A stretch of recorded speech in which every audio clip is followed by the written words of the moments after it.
আল্লাহর আশ্রয়ে এসে যাও। এসো এসো, এমন সুযোগ প্রতিদিন পাওয়া যাবে না। তাই এখান থেকে একটি পয়গাম সারা দুনিয়ার উদ্দেশ্যে রেখে যেতে চাই। একটি কথা, একটি গোপন ভেদ বারবার প্রকাশ করছি, বারবার বলছি, এসে যাও, আল্লাহর আশ্রয়ে এসে যাও।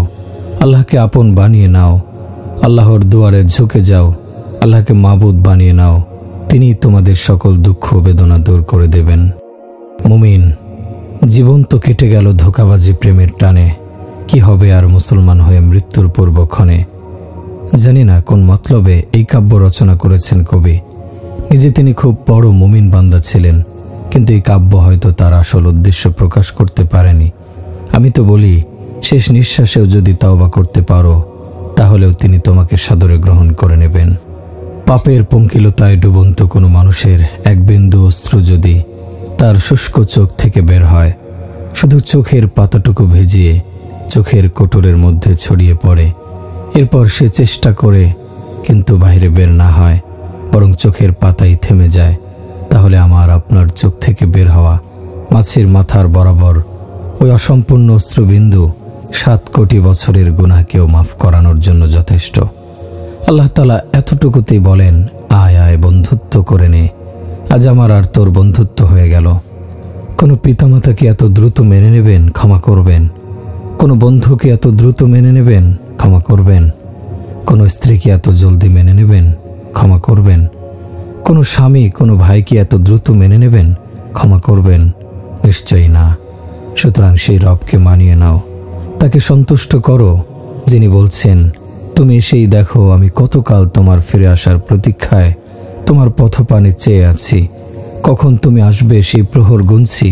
ও আমার বান্দা, যখনই তুমি আসবে তোমার রবের দুয়ার খোলাই থাকবে। আযকুরুকা ওয়াতানসানি।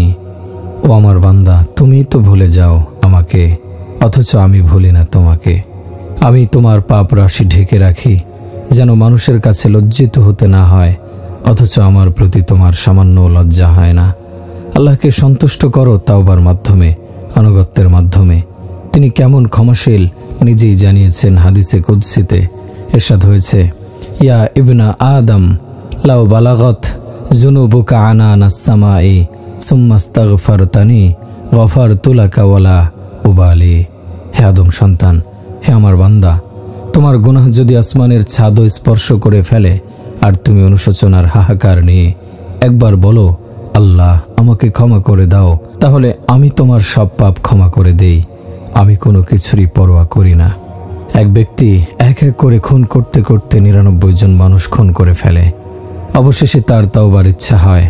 এক অপরিপক্ক আলেমের কাছে গিয়ে 99টি খুনের কথা উল্লেখ করে জানতে চায়, আমার তাওবার কি কোনো ব্যবস্থা আছে? তিনি জবাব দিলেন, এরূপ বদমাশের কোনো তাওবা কবুল হবে না। ওই জালিম তখন সেই আলেমকেও খুন করে ফেলে। শত খুনের খুনি হওয়ার পর আবারও তার ইচ্ছা জাগলো, তাওবা করব। একজন বিজ্ঞ আলেমকে পেয়ে তার কাছে নিজেকে গোপন রেখে জিজ্ঞাসা করল, এক ব্যক্তি শত খুনের পাপ করেছে, এই খুনের তাওবার কোনো ব্যবস্থা হতে পারে কি? আলেম বড় কোমল কণ্ঠে স্নেহ মেশানো আওয়াজে বললেন, কেন হবে না বেটা? তাওবার দুয়ার তো আল্লাহ বন্ধ করে দেননি। তিনি তো আরো বেশি খুনের পাপীকেও ক্ষমা করে দেন। শুধু একটি শর্ত, পাক্কা তাওবা করতে হবে। আর পাক্কা তাওবার শর্ত হলো ভালো পরিবেশে থাকতে হবে। তোমার এলাকার পরিবেশ ছাড়তে হবে আর নেককারদের মধ্যে থাকতে হবে। তুমি অমুক এলাকায় চলে যাও। তিনি বললেন, যদি আমার পাপের ক্ষমা হয়ে যায় তাহলে ঘরবাড়ি ছেড়ে দেব। আলেম বললেন, বেটা, আল্লাহর রহমত প্রশস্ত, যাও, চলে যাও। সেই খুনি বিছানাপত্র নিয়ে বের হয়ে গেল। কিছু দূর যাওয়ার পরেই মৃত্যু এসে গেল। হাঁটার শক্তি হারিয়ে ফেলল। হামাগুড়ি দিয়ে কোণের উপর ভর দিয়ে শরীর টেনে টেনে গন্তব্যের দিকে অগ্রসর হতে থাকল। অন্য প্রান্তের জমিন আল্লাহর হুকুমে সংকুচিত হতে থাকল। সে মাটি খামচে ধরে একটু একটু করে শরীরকে গন্তব্যের দিকে এগিয়ে নেওয়ার চেষ্টা করতে করতে তার প্রাণ বেরিয়ে গেল। তার দেহ নিশ্চল নিথর হয়ে পড়ে রইল। তার দুহাতের আঙুলগুলো ছিল মাটিকে খামচে ধরা, নিজেকে নেককারদের অঞ্চলের দিকে টেনে নিয়ে যাবার চেষ্টায় রত। যেহেতু এই ঘটনা কিয়ামত পর্যন্ত দুনিয়ার মানুষকে জানানো আল্লাহ তাআলার মঞ্জুর ছিল, তাই আল্লাহ তাআলা 2 দল ফেরেশতা সেখানে পাঠিয়ে দিলেন। জান্নাতের ফেরেশতাও এলেন, জাহান্নামের ফেরেশতাও। 2 দল ফেরেশতার মধ্যে বিতর্ক শুরু হলো। দোজখের ফেরেশতারা বলতে লাগলো, এটা আমাদের লোক, কেননা এখনো তওবা করেনি, ওইখানে পৌঁছে গেলে তবেই তার তওবা পূর্ণ হতো। জান্নাতের ফেরেশতারা বলল, এটা আমাদের লোক, কেননা সে তওবা করেই তো ঘর ছেড়েছিল, তওবাকে খাঁটি করার জন্য নেককারদের এলাকায় রওনা হয়েছিল। আল্লাহ তৃতীয় একদল ফেরেশতা পাঠালেন মীমাংসার জন্য। মীমাংসা হবে এইভাবে, ফেরেশতাদের বলা হলো, জমিনের পরিমাপ করো, সে কোন স্থানের কাছাকাছি, যদি নিজ এলাকার কাছাকাছি হয় তাহলে সে জাহান্নামী, আর যদি নেককারদের কাছাকাছি হয় তাহলে জান্নাতি। আল্লাহ তাআলা সর্বজ্ঞ, সে তো ছিল নিজ এলাকার কাছাকাছি। ফলে যখন জমিনের পরিমাপ শুরু হলো, তিনি পার হয়ে আসা সামান্য জমিনকে নির্দেশ দিলেন, দীর্ঘ হয়ে যাও, আর অপর দিকের জমিনকে বললেন, সংকুচিত হয়ে যাও। মাপার পর দেখা গেল নিজ এলাকা থেকে দূরে গন্তব্যের কাছাকাছি পৌঁছে গিয়েছিল লোকটি। আল্লাহ তাআলা বললেন, যাও, ক্ষমা করে দিলাম। আমার প্রিয় ভাইরা, আল্লাহকে খুশি করো, এটাই জীবনের মূল লক্ষ্য ও উদ্দেশ্য। আল্লাহকে খুশি করার উদ্দেশ্যে জঙ্গলে গিয়ে বসে থাকা নয়, উদ্দেশ্য হলো জীবনের সকল ক্ষেত্রে প্রিয় নবীর জীবনধারা প্রতিষ্ঠিত করা। আল্লাহকে খুশি করার মানে হলো প্রিয় নবীর অনুসরণে জীবনের গতি পরিবর্তন করে নেয়া, এমনভাবে প্রিয় নবীর নির্দেশনা মেনে চলা যেন বিক্রি হতে না পারে বিচারকের ন্যায় বিচার, যেন কলঙ্কিত না হতে পারে যুবকের যৌবন, কোনো সন্তান যেন পিতামাতার অবাধ্য না হতে পারে, কোনো স্বামী যেন স্ত্রীর অধিকার হরণ করতে না পারে, কোনো স্ত্রী যেন স্বামীর আমানতের খেয়ানত না করতে পারে, কোনো সম্পদশালী যেন অহংকারী হতে না পারে, কোনো শাসক যেন জালেম হতে না পারে, কোনো উকিল যেন ব্যভিচারী ও খুনির পক্ষে আইনি লড়াই করতে না পারে। যে দেশে খুনির পক্ষে আইনি লড়াই চালানোর জন্য উকিল তৈরি থাকে, যে দেশে বিচারকের কলম সামান্য অর্থের কাছে বিক্রি হয়ে যায়, সে দেশের মানুষের বেঁচে থাকাটাই অনেক বড় ব্যাপার। কেননা যখন কোনো অঞ্চল থেকে ইনসাফ উঠে যায়, আল্লাহ তাআলা সে অঞ্চলের লোকদের বরবাদ করে দেন। যে অঞ্চল থেকে ইনসাফ ও ন্যায় বিচার বিদায় নেয়, সেখানের লোকেরা নিজেদের বেঁচে থাকার অধিকার হারিয়ে ফেলে। হযরত আলী রাদিয়াল্লাহু আনহু বলেন, আল্লাহ তাআলা কাফেরকে অবকাশ দেন, কুফরের শাসন ব্যবস্থা চলতে দেন, কিন্তু জুলুমের শাসন চলতে দেন না। প্রত্যেককে নিজের জীবনের মধ্যে প্রিয় নবীর পবিত্র জীবনধারা ফিট করতে হবে। যিনি শুধু মসজিদের জীবন বর্ণনা করতে আসেননি, রাষ্ট্রপ্রধানের জীবনধারাও তিনি শিক্ষা দিয়েছেন। আবার ঝাড়ুদার ফকিরের জীবনও তিনি শিখিয়েছেন। গৃহকোণের পর্দানসীন মায়ের রূপে হোক বা মেয়ের রূপে, বোনের রূপে বা বিবির রূপে তার মর্যাদা অবস্থান, তার কর্ম অবদান কী হবে সেটাও বর্ণনার জন্য তিনি আগমন করেছিলেন। জীবনের সকল ক্ষেত্রে প্রতিটি পদক্ষেপে, যুদ্ধে ও সন্ধিতে, সম্মুখে যেতে পিছু হটতে, ইবাদতে, হজে, উমরায়, তাওফে, কোরবানিতে, উপার্জনে, ব্যয়ে, শিশুদের লালন পালনে, রাতের বন্দেগী, দিনের কাজ, ব্যবসা, কৃষি, শাসন কার্য, ইনসাফের পাল্লা, ব্যবসায়ের ওজনের পাল্লা, নারীর লজ্জাশীলতা, সতীত্ব, পবিত্রতা, যুবকের কলঙ্কমুক্ত যৌবন, মোট কথা জীবনের এমন কোনো দিক নেই যেখানে প্রিয় নবীর আদর্শ নেই। পেশাব পায়খানারও পদ্ধতি শিখিয়ে দেওয়া হয়েছে। এক বেদুইন একটি দব্য শিকার করে নিয়ে যাচ্ছিল। গুইসাপের মতো দেখতে কালো আকৃতির মরুভূমির একটি প্রাণী, যা আরবরা অনেকেই খেয়ে থাকে। প্রিয় নবীর মজলিস চলছিল। বেদুইন সেখানে গিয়ে জিজ্ঞাসা করল, ইনি কে? উপস্থিত সাহাবায়ে কেরাম বললেন, ইনি সেই ব্যক্তি যিনি নিজেকে নবী বলে দাবি করেন। সে তখন নবীকে জিজ্ঞাসা করল, আপনি কি নিজেকে নবী বলে দাবি করেন? তিনি বললেন, হ্যাঁ। বেদুইন বলতে লাগলো, যদি আমার ও আপনার কওমের মাঝে সন্ধি চুক্তি না থাকতো তাহলে এক্ষুনি আমি আপনাকে হত্যা করতাম। হযরত ওমরের দৃষ্টিতে ক্রোধের আগুন জ্বলে উঠল। তিনি নিবেদন করলেন, ইয়া রাসূলুল্লাহ, যদি অনুমতি দেন তাহলে বেদুইনের মাথাটা শরীর থেকে আলাদা করে দেই। তিনি বললেন, খবরদার, এরূপ করবে না। তোমার কি জানা নেই উত্তম চরিত্রওয়ালা ব্যক্তি নবুয়তের নিকটবর্তী হয়? উত্তম আখলাক মানুষকে নবুয়তের নিকটবর্তী করে দেয়। নবুয়ত ও ঈমানের পর সর্বশ্রেষ্ঠ গুণ হলো উত্তম আখলাক। যে ব্যক্তি উত্তম চরিত্র ও ক্ষমাশীলতাকে আঁকড়ে ধরে, আল্লাহ তাআলা কিয়ামতের ময়দানে তাকে নবীদের কাছাকাছি স্থান দান করবেন। প্রিয় নবী বললেন, ভাই, তুমি এত ক্রুদ্ধ কেন? বেদুইন মৃত দব্যটি বের করে লেজ ধরে রাসূলের সম্মুখে ছুরি মারল এবং বলতে লাগলো, এই দব্য যদি বলে আপনি নবী, তাহলে আমিও আপনাকে নবী মেনে নেব, আর যদি না মানে তাহলে আমি কখনোই আপনাকে মানব না। বেদুইন হাসতে থাকলো এই ভেবে যে মৃত মানুষই কথা বলতে পারে না, এই মরা দব্য কথা বলবে কিভাবে? নবীজি বললেন, ঠিক আছে। তারপর তিনি বললেন, হে দব, হে দব, তুমি আছো? প্রিয় নবীর সম্বোধনে দব্য প্রথমে 2 চোখ মেলে তাকালো, এরপর মাথা উঁচু করল, এরপর উঠে দাঁড়িয়ে পরিষ্কার আওয়াজে বলল, লাব্বাইকা ওয়া সাআদাইকা, আমি হাজির, আমি হাজির। এরপর নবীজি প্রশ্ন করলেন, মান তা'বুদু, তোমার রব কে? তুমি ইবাদত করো কার? দাও উত্তর দিল, মান ফিস সামাই আরশুহু ওয়াফিল আরদি সুলতানুহু ওয়াফিল বাহরি সাবিলুহু ওয়াফিল জান্নাতি রাহমাতুহু ওয়াফিন নারি আযাবুহু। আমার রব সেই মহান জাত, আসমানে যার আরশ, জমিনে যার একচ্ছত্র আধিপত্য, সাগর মহাসাগরের যার রাস্তা, জান্নাতে যার রহমত, জাহান্নামে যার শাস্তি। মান আনা, আমি কে? নবীজি প্রশ্ন করলেন। সে জবাব দিল, রসুল রব্বিল আলামিনা ওয়া খাতামুন নবিয়্যিন, কদ আফলাহা মান সাদ্দাকাকা ওয়া কদ খাবা মান কাযযাবাকা। আপনি মহান রব্বুল আলামিনের রাসূল, সর্বশ্রেষ্ঠ নবী। আপনাকে যে মানবে সে সফল, যে না মানবে সে হবে ধ্বংস। নবীজি বেদুইনকে লক্ষ্য করে বললেন, এবার বলো। এবার মানলাম সত্যি আপনি রাসূল। এরপর সে কালেমা পড়ে মুসলমান হয়ে গেল। তার নবুয়ত ছিল এমনই সার্বজনীন, প্রাণহীন জড়বস্তু তাকে নবী হিসাবে মেনেছে। একদিন নবীজি এক বেদুইনকে বললেন, আমাকে নবী হিসেবে বিশ্বাস করো। বেদুইন বলল না। তিনি বললেন, তোমার সম্মুখের খেজুর গাছের ডাল নেমে এসে যদি বলে আমি আল্লাহর নবী, তাহলে মানবে? সে বলল, মানব। তিনি খেজুরের ডালের দিকে ইশারা করলেন, ডালটি কেটে গেল, কিন্তু মাটিতে পড়ে গেল না, গাছ বেয়ে নেমে এলো এবং তার সম্মুখে সোজা দাঁড়িয়ে গেল। তিনি জিজ্ঞাসা করলেন, মান আনা, আমি কে?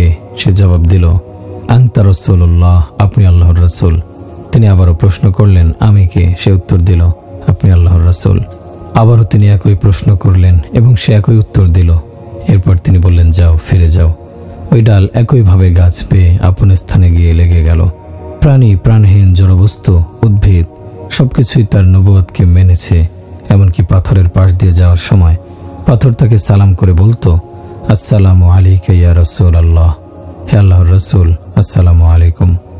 তিনি ছিলেন এমন সার্বজনীন নবী, আসমানের উপরও তার নবুয়তের প্রভাব পড়েছে। তার আঙ্গুলের ইশারায় চাঁদ দুভাগ হয়ে গেছে।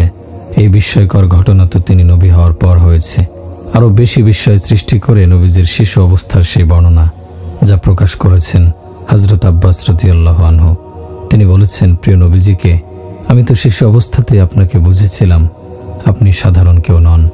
তিনি চাচাকে জিজ্ঞাসা করলেন, কিভাবে?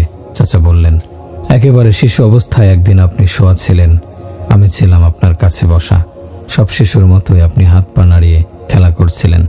হঠাৎ আসমানের দিকে তাকিয়ে আমি অবাক হয়ে গেলাম। দেখলাম আপনার হাত নাড়ানোর সঙ্গে তাল রেখে চাঁদও নড়ছে। যেদিকে আপনার হাত নড়ছে, চাঁদও সেদিকেই নড়ছে।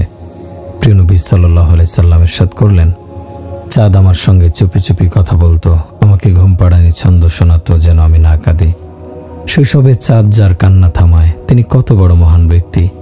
তার জীবন আদর্শ যদি আমরা ত্যাগ করি, তাহলে কোথায় পাবো জীবনের মুক্তি? তার নির্মল পবিত্র জীবন ও জীবন আদর্শ ত্যাগ করে কেউ কিভাবে দুনিয়া ও আখিরাতের সম্মান ও ইজ্জত পেতে পারে? প্রিয় ভাইরা, প্রিয় নবীর পবিত্র জীবন আঁকড়ে ধরো, যে জীবনের প্রতিটি বিষয় সংরক্ষিত রয়েছে। শুধু নামাজি নয়, সেটা তো 2 ঘন্টার কাজ। ব্যবসা, কৃষি, সামাজিকতা, অর্থ উপার্জন ইত্যাদি সকল ক্ষেত্রে তার জীবন আদর্শ গ্রহণ করো। তিনি বলেছেন, সত্যবাদী ব্যবসায়ের হাসর হবে নবীদের সঙ্গে। মা বাবার খেদমত ও সেবাকারী ব্যক্তি উঁচু স্তরের জান্নাতি হবে। প্রিয় নবী বলেছেন, আজ আমি জান্নাতে নোমান ইবনে হারেসার তেলাওয়াতের আওয়াজ শুনেছি। কত বড় বিস্ময়! নোমান ইবনে হারেসা রয়েছেন মদিনায়, অথচ তার তেলাওয়াতের আওয়াজ পৌঁছে গেছে জান্নাতে। তিনি জিজ্ঞাসা করেন, এটা কে কোরআন পড়ছে? ফেরেশতাগণ জবাব দিলেন, ইয়া রাসূলুল্লাহ, এটা হলো নোমান ইবনে হারেসা। তিনি আবার জিজ্ঞাসা করলেন, তার তেলাওয়াতের আওয়াজ এখানে কিভাবে পৌঁছল? তারা নিবেদন করলেন, ইয়া রাসূলুল্লাহ, সে তার মায়ের খুব খেদমত করে, এর বরকতে তার আওয়াজ এখানে এই জান্নাতে পৌঁছে যাচ্ছে, মায়ের খেদমত এখানে পৌঁছে দিচ্ছে। প্রিয় নবী বলেছেন, যে ব্যক্তি সকালে মা বাবার সঙ্গে সাক্ষাৎ করে, শুধু সাক্ষাৎ, চা নাস্তা বা রুটি কোনো কিছু নয়, শুধু সাক্ষাৎ করে, সন্ধ্যা পর্যন্ত তার জন্য জান্নাতের 2টি দরজা খুলে দেওয়া হয়। জনক বেদুইন হযরত ইবনে ওমর রাদিয়াল্লাহু আনহুর কাছে জিজ্ঞাসা করলেন, আমার মাকে কাঁধে তুলে নিয়ে আমি তাওয়াফ করিয়েছি, এতে কি আমার মায়ের হক আদায় করতে পেরেছি? তিনি বললেন, তোমার মা তোমাকে পেটে নিয়ে যে সীমাহীন কষ্ট স্বীকার করেছেন, চলতে ফিরতে উঠতে বসতে যে কোটি কোটি বার কষ্টকর নিঃশ্বাস ত্যাগ করেছেন, তার একটি শ্বাস প্রশ্বাসেরও হক আদায় হয়নি। এই আচরণ তো আমাদেরকে আল্লাহর রাসূল শিক্ষা দিলেন, অথচ আজ আমরা কোন পশ্চিমা সভ্যতার পেছনে ছুটে চলেছি, যেখানে শিশুর জন্ম হয় কিন্তু সে জানে না তার বাবাকে। শিশুর জন্ম হয় কিন্তু সে জানে না আমার মা কবে আমার কাছে আসবে, কবে আমার মা আমাকে একটু সোহাগ করবে। শিশু বড় হতে হতে যুবক হয়ে যায়, স্ত্রী কপালে জোটে না, মেয়েদের স্বামী জোটে না। এরাই যখন বৃদ্ধ হয়ে যায় তখন তাদের সন্তান ও সন্তানের আশ্রয় মেলে না। সন্তানের শ্রদ্ধা মেশানো বাবা মা ডাকটুকু তাদের ভাগ্যে জোটে না। এ কেমন সভ্যতা, এ কেমন আচরণ, এ কেমন আলো! এ আলোর চেয়ে অন্ধকারই আমাদের জন্য ভালো। ওইসব বৈদ্যুতিক বাতির চেয়ে আমাদের মাটির প্রদীপই ভালো। ওইসব অন্তঃসার শূন্য কৃত্রিমতার চেয়ে আমাদের মাটির আশ্রয় ভালো। আমরা ওই সভ্যতার পূজারী নই, বরং আমাদের সভ্যতা হলো মুহাম্মদুর রাসূলুল্লাহ সাল্লাল্লাহু আলাইহি সাল্লামের স্বর্ণালী সভ্যতা, যা নারীকে সর্বোচ্চ সম্মানের আসনে সমাসীন করেছে, ইজ্জত ও মর্যাদা দিয়েছে। খালিদ ইবনে ওয়ালিদের নেতৃত্বে যখন দামেস্ক বিজয় হলো, রোম সম্রাটের কন্যা তার সৈনিকদের হাতে বন্দী হলেন। তিনি যখন ওই বন্দিনীর পরিচয় পেলেন, যখন জানতে পারলেন মেয়েটি রোম সম্রাটের কন্যা, রাজকুমারীর সঙ্গে সঙ্গে তিনি হুকুম দিলেন তাকে রাজকীয় সম্মান প্রদানের। অবিলম্বে সে হুকুম পালিত হলো। তাকে রাজকীয় সম্মান দিয়ে তার দাসীবাদী সহ সকল সরঞ্জাম ফেরত দেয়া হলো। শুধু এতটুকুই নয়, নিজের 400 চৌকস সৈনিকের এক বাহিনীর সঙ্গে তাকে রওনা করে দিয়ে সৈনিকদের নির্দেশ দিলেন, যাও তাকে পূর্ণ সম্মান ও মর্যাদার সঙ্গে তার পিতার কাছে পৌঁছে দাও। রোম সম্রাট এত আড়ম্বরপূর্ণ মর্যাদার সঙ্গে যখন বন্দিনী মেয়েকে ফেরত পেলেন, অশ্রুপ্লাবিত দু চোখ মুছে তিনি বললেন, এমন মধুর আখলাক যেই কওমের মধ্যে থাকে তাদের বিশ্ববিজয় রোধ করার আর কেউ থাকে না। আজ মুসলিম সমাজ আমাদেরই নিজেদের লোকেরা আমাদের মেয়েদের উঠিয়ে নিয়ে যাচ্ছে। এরা কোথাকার কোন কালেমা পড়া মানুষ? এটা কোন সভ্যতা? যুবক ছেলে মেয়ে পাশাপাশি বসে লেখাপড়া করে। এই সভ্যতা কোত্থেকে এসেছে? নারী আজ বাজারের শোভাবর্ধন করছে। ফ্রিজ বিক্রির জন্য নারীকে বেআব্রু করা হচ্ছে, মোটর সাইকেল বিক্রির জন্য নারীকে উলঙ্গ করা হচ্ছে, কাপড় বিজ্ঞাপনেও উলঙ্গ মডেল নারীর, সিগারেটের জন্য উলঙ্গ নারী মডেল অনিবার্য হয়ে পড়েছে। এই কি নারীর স্বাধীনতা? এই কি নারীর মান মর্যাদা? চোখ কেন বন্ধ করে রাখছি? নুপুর বেঁধে স্টেজে নাচার নাম যদি ইজ্জত হয়, তাহলে আমাদেরকে জিল্লতের মধ্যেই ডুবে থাকতে দাও। নারী পুরুষের অবাধ মেলামেশার নাম যদি সভ্যতা হয়, তাহলে আমরা অসভ্যই থাকতে চাই। মা বাবার সঙ্গে সম্পর্ক আত্মীয়তা নষ্ট হয়ে গেছে। বৃদ্ধ বাবা মার খোঁজখবর নেয়ার ফুরসত নেই যুবক সন্তানের। এরই নাম যদি বিজনেস হয়, ব্যবসা হয়, তাহলে পেটে পাথর বেঁধে আমাদের ক্ষুধার্ত থাকতে দাও। এহেন ব্যস্ততা আমাদের প্রয়োজন নেই। এইসব কৃত্রিম উন্নতি আমাদের দরকার নেই। যে উন্নতির ফলে মায়েদের খোঁজ নেওয়ার সুযোগ হয় না, বাবার পা ধুয়ে দেওয়ার সময় পাওয়া যায় না, সে উন্নতি আমরা চাই না। আল্লাহর নবী তো জিহাদের ময়দান থেকেও ফেরত পাঠিয়ে দিয়ে বলেছেন, যাও তোমরা মায়ের খেদমত করো। সাহাবী হযরত আকলামা রাদিয়াল্লাহু আনহু মৃত্যুশয্যায় উপনীত, কিন্তু কালেমা পড়তে পারছেন না। আল্লাহর রাসূলের সাহাবী, অথচ কালেমা পড়তে পারছেন না। সংবাদ পেয়ে নবীজি হাজির হলেন এবং আকলামার মাকে সংবাদ পাঠালেন। সাহাবীর মাকে নবীজি জিজ্ঞাসা করলেন, পুত্রের প্রতি তোমার অভিযোগ কি? তিনি বললেন, ইয়া রাসূলুল্লাহ, তার দিনদারের ব্যাপারে আমার কোনো অভিযোগ নেই। সে খুবই নেককার এবং তাহাজ্জুদ গুজার, কিন্তু তার অসুবিধা একটাই, সে আমার মনে খুব কষ্ট দিত, আমাকে কষ্ট দিয়ে কথা বলতো। তার কথায় সবসময় আমার মন আহত হতো। নবীজি বললেন, ওকে মাফ করে দাও। মা বললেন, ইয়া রাসূলুল্লাহ, ওকে মাফ করা যায় না। ওর কথার আক্রমণে আমার কলিজা ঝাঁঝরা হয়ে গেছে, আমি ওকে মাফ করব না। সাহাবী আকলামার বিরুদ্ধে অভিযোগ কিসের? জবানের অভিযোগ, মুখের কথার বিরুদ্ধে অভিযোগ। মা বলেছেন, তার কথায় আমি আঘাত পেতাম। তার তাহাজ্জুদে ঘাটতি ছিল না, ইবাদতে কোনো ত্রুটি ছিল না। সমস্যা জবানের কারণে, এবং এর কারণে মৃত্যুর সময় কালেমা নসিব হচ্ছে না। জবানের বিষধর সাপকে সামলাতে হবে।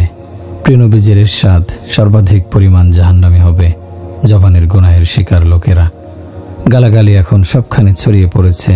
মা বোনকে নিয়ে গালি দেওয়া হয়, অথচ এটা কত বড় জঘন্য বিষয়। বাইতুল্লাহকে মাটির সঙ্গে মিশিয়ে দেয়া সগীরা গুনাহ। কোনো মুসলিমের মা বোনকে গালি দেয়া কবিরা গুনাহ। আবার বলছি, বাইতুল্লাহকে ধ্বংস করে দেয়া, আগুন লাগিয়ে দেয়া ছোট্ট গুনাহ। কোনো মুসলমানের মা বোনকে গালি দেয়া বড় গুনাহ। সাহাবী আকলামার বিরুদ্ধে মায়ের অভিযোগ চলছে, ইয়া রাসূলুল্লাহ, সব ঠিক আছে, কিন্তু তার জবান ছিল খারাপ, তার মুখের ভাষা ছিল অসংযত। প্রিয় নবী সাল্লাল্লাহু আলাইহি সাল্লাম বললেন, বেলাল, কাঠ জোগাড় করে আকলামার গায়ে আগুন জ্বালিয়ে দাও। পৃথিবীতে এমন কোনো মা নেই যার দিল এই কথা শুনেও নরম হবে না। তিনি জিজ্ঞাসা করলেন, আমার ছেলের গায়ে আগুন জ্বালানো হবে? নবীজি জবাব দিলেন, হ্যাঁ, তুমি যদি তাকে ক্ষমা না করো তাহলে তাকে জাহান্নামের আগুনে জ্বালানো হবে। তার চেয়ে কি এটাই উত্তম নয়? আমি তাকে আগুন জ্বালিয়ে দিই, যেন আযাব হালকা হয় এবং তার ক্ষমার ব্যবস্থা হয়। মা বলতে লাগলেন, না ইয়া রাসূলুল্লাহ, আমার ছেলেকে আগুনে পোড়ানোর আযাব সহ্য করার ক্ষমতা আমার নেই, আমি ওকে ক্ষমা করে দিলাম। মায়ের মুখ দিয়ে ক্ষমা করে দিলাম বের হওয়ার সঙ্গে সঙ্গে আল্লাহ তাআলা সাহাবী আকলামার মুখে কালেমা জারি করে দিলেন। কালেমা পড়লেন এবং তার ইন্তেকাল হয়ে গেল। প্রিয় নবী তার জানাজায় শরীক হলেন। জানাজা থেকে ফিরে ইরশাদ করলেন, যে ব্যক্তি মাতা পিতাকে কষ্ট দেবে তার উপর আল্লাহ তাআলার লানত, ফেরেশতাদের লানত, আসমান জমিনের লানত। মাতা পিতাকে কষ্টদাতার প্রতি সকলের অভিশাপ বর্ষিত হতে থাকে। তার নামাজ কবুল হয় না, রোজা কবুল হয় না, হজ কবুল হয় না। সাবধানে সতর্ক পদক্ষেপে চলতে হবে। আখিরাতের প্রতিটি ঘাঁটি বড়ই জটিল, খুবই বিপদসংকুল, একই সঙ্গে বিপজ্জনক আবার আকর্ষণীয়। জাহান্নাম দাউ দাউ করে জ্বলছে আর জান্নাত সৌরভ ছড়াচ্ছে। একদিকে জাহান্নামের ভয়ঙ্কর নির্দয় ফেরেশতা, অপরদিকে জান্নাতের সুন্দরী হুর। একদিকে রয়েছে ভয়ঙ্কর কাঁটাযুক্ত, দুর্গন্ধযুক্ত ও ঘৃণ্য পোজ, টকবক করা ফুটন্ত পানি। অন্যদিকে আকর্ষণীয় পাখির ভুনাগোস্ত, সালসাবিল ও তাসনিমের সমিষ্ট পানীয় আপ্যায়ন। একদিকে শিকল আর হাতকড়া, অন্যদিকে বিছিয়ে রাখা কোমল বিছানা। একদিকে জ্বলন্ত অঙ্গার দিয়ে তৈরি মহল, অন্যদিকে স্বর্ণ চাঁদের ইট দিয়ে তৈরি মহল। জাহান্নামীদের বিছানাও আগুনের, উপরের চাদরও আগুনের। পক্ষান্তরে জান্নাতীদের বালাখানা সোনা ও চাঁদের নিচেও বিছানো থাকবে রেশমের কোমল বিছানা। উপর থেকে নিচু হয়ে ঝুলে থাকবে পাকা পাকা সুস্বাদু ফল। প্রবাহিত থাকবে দুধ, মধু, শরাব ও পানির নহর। থাকবে মেশক, আম্বর, কর্পূর ও জাফরানের তৈরি জান্নাতি অনিন্দ রূপসী সুন্দরী তরুণী, যারা একটু হাসলে জান্নাত আলো ঝলমলে হয়ে উঠবে। সূর্যের দিকে আঙুল উঁচিয়ে ধরলে সূর্য আলোহীন হয়ে যাবে। জান্নাত ও জাহান্নামের সকল চিত্র আমাদের কাছে তুলে ধরেছে কোরআন। কিছু ভাগ্যবান জান্নাতি এমনও থাকবেন যাদেরকে আল্লাহ তাআলা ডাকবেন। যেই খাস খাস বান্দাবান্দিকে আল্লাহ তাআলা ডাকবেন তাদের বেশিরভাগ হবে গরিব মানুষ। আল্লাহ তাআলা বলেন, তোমরা আমার কারণে ক্ষুধা পিপাসার জ্বালাশ হয়েছ, তোমরা আমার কারণে শীত ও গরমের কষ্ট বরদাস্ত করেছ। ওয়াসাকাহুম রব্বুহুম শারাবান তাহুরা, আজ তোমার রব নিজে তোমাকে পবিত্র পানীয় পান করাবেন। আল্লাহ তাআলা নিজে ঈসাকে তিনিই পান করাবেন। চক্ষু দেখবে, কান শুনবে, হাত তার দিকে অগ্রসর হবে। এরা সেই সব ভাগ্যবান যারা দুনিয়া ও আখিরাতের বাজিতে জিতে গেছে, যাদেরকে পান করাবেন স্বয়ং আল্লাহ, ডাকবেন স্বয়ং আল্লাহ, রূপ সৌন্দর্য দেবেন স্বয়ং আল্লাহ। অতএব এসো সেই জীবন গড়ো, এমন জীবনের প্রস্তুতি নাও যার কোনো শেষ নেই, সমাপ্তি নেই। মৃত্যুর পরেই রয়েছে সেই রকম এক জীবন। এমন নয় যা অনেকেই ভেবে বসে আছে যে মরে যাবে, একদিন মাটির সঙ্গে মিশে যাবে আর সব ফুরিয়ে যাবে। না না, কখনো নয়। সেখানেও এক জীবন আছে, জান্নাত অথবা জাহান্নাম। আল্লাহর নৈকট্য ও সন্তুষ্টি পাওয়ার এক জীবন পদ্ধতি দিয়ে গেছেন আমাদের প্রিয় নবী হযরত মুহাম্মদ সাল্লাল্লাহু আলাইহি সাল্লাম। যে জীবনে ইবাদত রয়েছে, নামাজ, রোজা, হজ, যাকাত রয়েছে, ব্যক্তি ও সমাজের সকল বিষয়ের সুষ্ঠু সমাধান রয়েছে। পারিবারিক জীবন সম্পর্কে তিনি বলেছেন, সর্বোত্তম মুসলমান সেই ব্যক্তি যে নিজের স্ত্রীর সঙ্গে সদাচরণ করে, ভালো ব্যবহার করে। স্ত্রী ও সন্তান অর্থাৎ পরিবারবর্গের সঙ্গে ভালো ব্যবহার এমন আমল কিয়ামতের ময়দানে যার ওজন করা হবে।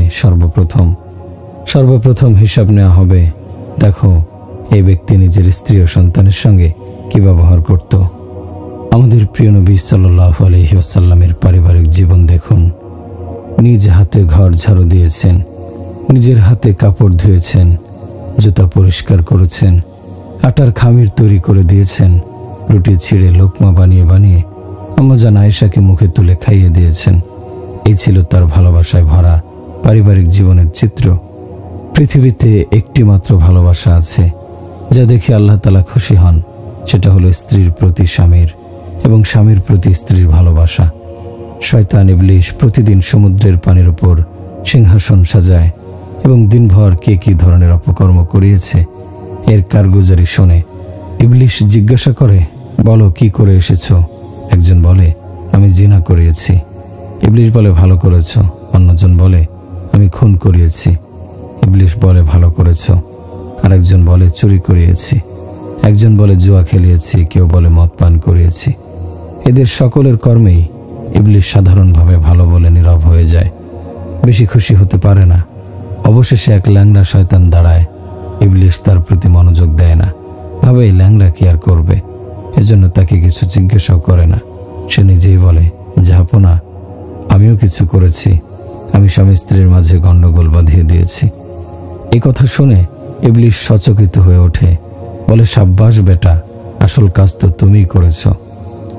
ইবলিশ খুন করানোতে সাবাস বলেনি, জেনা করানোর জন্য চুরি করানো, মদ পান করানো ইত্যাদি পাপাচারের প্ররোচনাদাতাদের কাউকেই বাহবা দেয়নি। বাহবা দিয়েছে শুধুমাত্র তাকে যে বলেছে আমি স্বামী স্ত্রীর মাঝে ঝগড়া বাঁধিয়েছি। কেননা ওই দুইজনের ঝগড়া কয়েক পরিবারের মধ্যে আগুন জ্বালিয়ে দেয়। আমাদের নবী সর্বশেষ নবী, তারপরে আর কোনো নবী নেই। জল স্থলে সর্বত্রই বিস্তৃত তার নবুয়াত। মেরাজের রাতে প্রিয় নবীর সঙ্গে জিবরিল সিদরাতুল মুনতাহা পর্যন্ত গিয়ে থেমে গেলেন। তিনি বললেন, এই সীমা অতিক্রম করা আমার পক্ষে সম্ভব নয়। প্রিয় নবী একবার জিবরিলকে জিজ্ঞাসা করেন, আল্লাহ তাআলা আমাকে বলেছেন রাহমাতুল্লিল আলামিন, অর্থাৎ সারা জগতের জন্য আমি রহমত। তুমি সেই রহমতের কি পেয়েছ? তিনি বলতে শুরু করলেন, ইয়া রাসূলুল্লাহ, আমি সবসময় ভয়ে কাঁপতে থাকতাম আমাকে না জানি জাহান্নামে নিক্ষেপ করা হয়। আল্লাহ তাআলা আপনাকে কোরআন দান করেছেন, যেখানে তিনি আমার প্রশংসা করে বলেছেন, ইন্নাহু লাকাউলু রাসূলিন কারীম যী কুওয়াতিন ইনদা যিল আরশি মাকিন মুতাঈন সাম্মা আমিন। নিশ্চয় উহা কোরআন সম্মানিত দূতের আনিত বাণী, যিনি শক্তিশালী, আরশের মালিকের নিকট মর্যাদাশালী, সবার মান্যবর, সেখানে বিশ্বাসভাজন। এতে আমার ইয়াকিন হয়ে গেল আল্লাহ তাআলা আমাকে জাহান্নামে নিক্ষেপ করবেন না। আমার চিরমুক্তি ঘটেছে, স্বস্তি পেয়েছি আপনার রহমতের কল্যাণে। আমরা উদ্দেশ্যহীন ছুটে বেড়াচ্ছি, কারণ প্রিয় নবীর সঙ্গে আমাদের মোহাব্বত নেই, তার সঙ্গে আমাদের ইশক ও প্রেম নেই, তার জন্য আমাদের অন্তরে ভালোবাসা নেই। যার অন্তরে ইশক ও প্রেম থাকে সে তো পাগল হয়ে যায়, দিওয়ানা হয়ে যায়। সে কখনো দাড়িপাল্লা নিয়ে ওজন করতে লাগে না যে এটা সুন্নাত, এটা করলে সওয়াব হবে, না করলে কোনো গুনাহ নেই, অতএব কোনো সমস্যা নেই। আমি এ ব্যাপারে খুব সরল একটি দৃষ্টান্ত দিয়ে থাকি। পাকিস্তানি সৈনিকদের বলা হোক তারা যেন ইন্ডিয়ান সৈনিকদের পোশাক পরে থাকে, কারণ ভেতরের আনুগত্য চেতনা ঠিক থাকলেই হলো, বাহিরের এই পোশাক পরিবর্তনে কি এসে যায়। অনেকে বলে থাকেন রূপ যা হয় হোক, দিল ঠিক থাকলেই হলো। সেজন্য আমি বলি, ঠিক আছে, আমাদের পাকিস্তানি পুলিশ কাল থেকে ইন্ডিয়ান পুলিশের ড্রেস শুরু করুক, আর ঘোষণার মাধ্যমে জানিয়ে দিক আমরা সবাই পাকিস্তানের প্রতি অন্তর থেকে ওয়াফাদার ও বিশ্বস্ত। পোশাক পরিবর্তন করলে কি এসে যায়। কারো কাছে যদি প্রিয় নবী সাল্লাল্লাহু আলাইহি সাল্লামের পোশাক পছন্দ না হয়, তাহলে সে কেমন আশিক, কেমন প্রেমিক। প্রিয় নবীর অনুসারী হতে হবে। তার সকল ভাবভঙ্গি, আচার আচরণ, সকল তরিকা ও রীতিনীতি মাহফুজ ও সংরক্ষিত রয়েছে। কোথাও কোনো রদবদল হয়নি, সবকিছুই অবিকৃত রয়েছে। তার হলিয়া মোবারক দৈহিক আকার আকৃতি পর্যন্ত মজুদ রয়েছে, যার কোনো নবীর নেই। তার কথা বলার ভঙ্গি ও স্টাইলও বিদ্যমান রয়েছে। তার কথা বলার ধরন ছিল সরল, সাদাসিধা। তার কথার মধ্যে ভালোবাসা থাকত, তেজ ও ঝাঁজ থাকত না। তিনি কথা বলতেন গাম্ভীর্যের সঙ্গে, মজলিসে জড়সড় হয়ে বসতেন, পা ছড়িয়ে বসতেন না। তাকে কেউ ডান অথবা বাম দিক থেকে ডাকলে শুধু মাথা ঘুরিয়ে তার দিকে তাকাতেন না, পুরো শরীর ঘুরিয়ে তার দিকে তাকাতেন। কত জটিল ও কঠিন ব্যাপার, কত কষ্টকর বিষয়। প্রত্যেকের দিকে ঘুরে জিজ্ঞাসা করা অথবা জিজ্ঞাসার জবাব দেয়া, এমনকি কেউ পিছন থেকে ডাকলেও তিনি তার প্রতিও ঘুরে যেতেন। তার জীবনের এমন পবিত্র সকল রীতি মজুদ রয়েছে। তিনি সাদা পোশাক পছন্দ করতেন, সাদা পোশাক, সাদা পাগড়ি, সাদা টুপি ছিল তার পছন্দ। কখনো কখনো কালো পাগড়িও ব্যবহার করতেন। সফরে কালো পাগড়ি পরেছেন। মক্কা বিজয়ের দিন ছিলেন কালো পাগড়ি পরা। ঈদের নামাজ পড়িয়েছেন কালো পাগড়ি পরে, কিন্তু সাধারণ অভ্যাস ও পছন্দ ছিল শুভ্র সাদা পোশাক।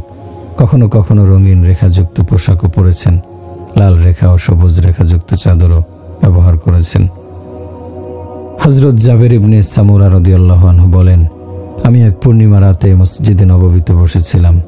আকাশে চতুর্দশী চাঁদ ঝলমলে আলো ছড়াচ্ছিল, আর জমিনে আমার প্রিয় মাহবুব সাল্লাল্লাহু আলাইহি ওয়াসাল্লাম তার নূর ছড়াচ্ছিলেন। তখন তিনি ছিলেন লাল রেখাযুক্ত চাদর পরিহিত।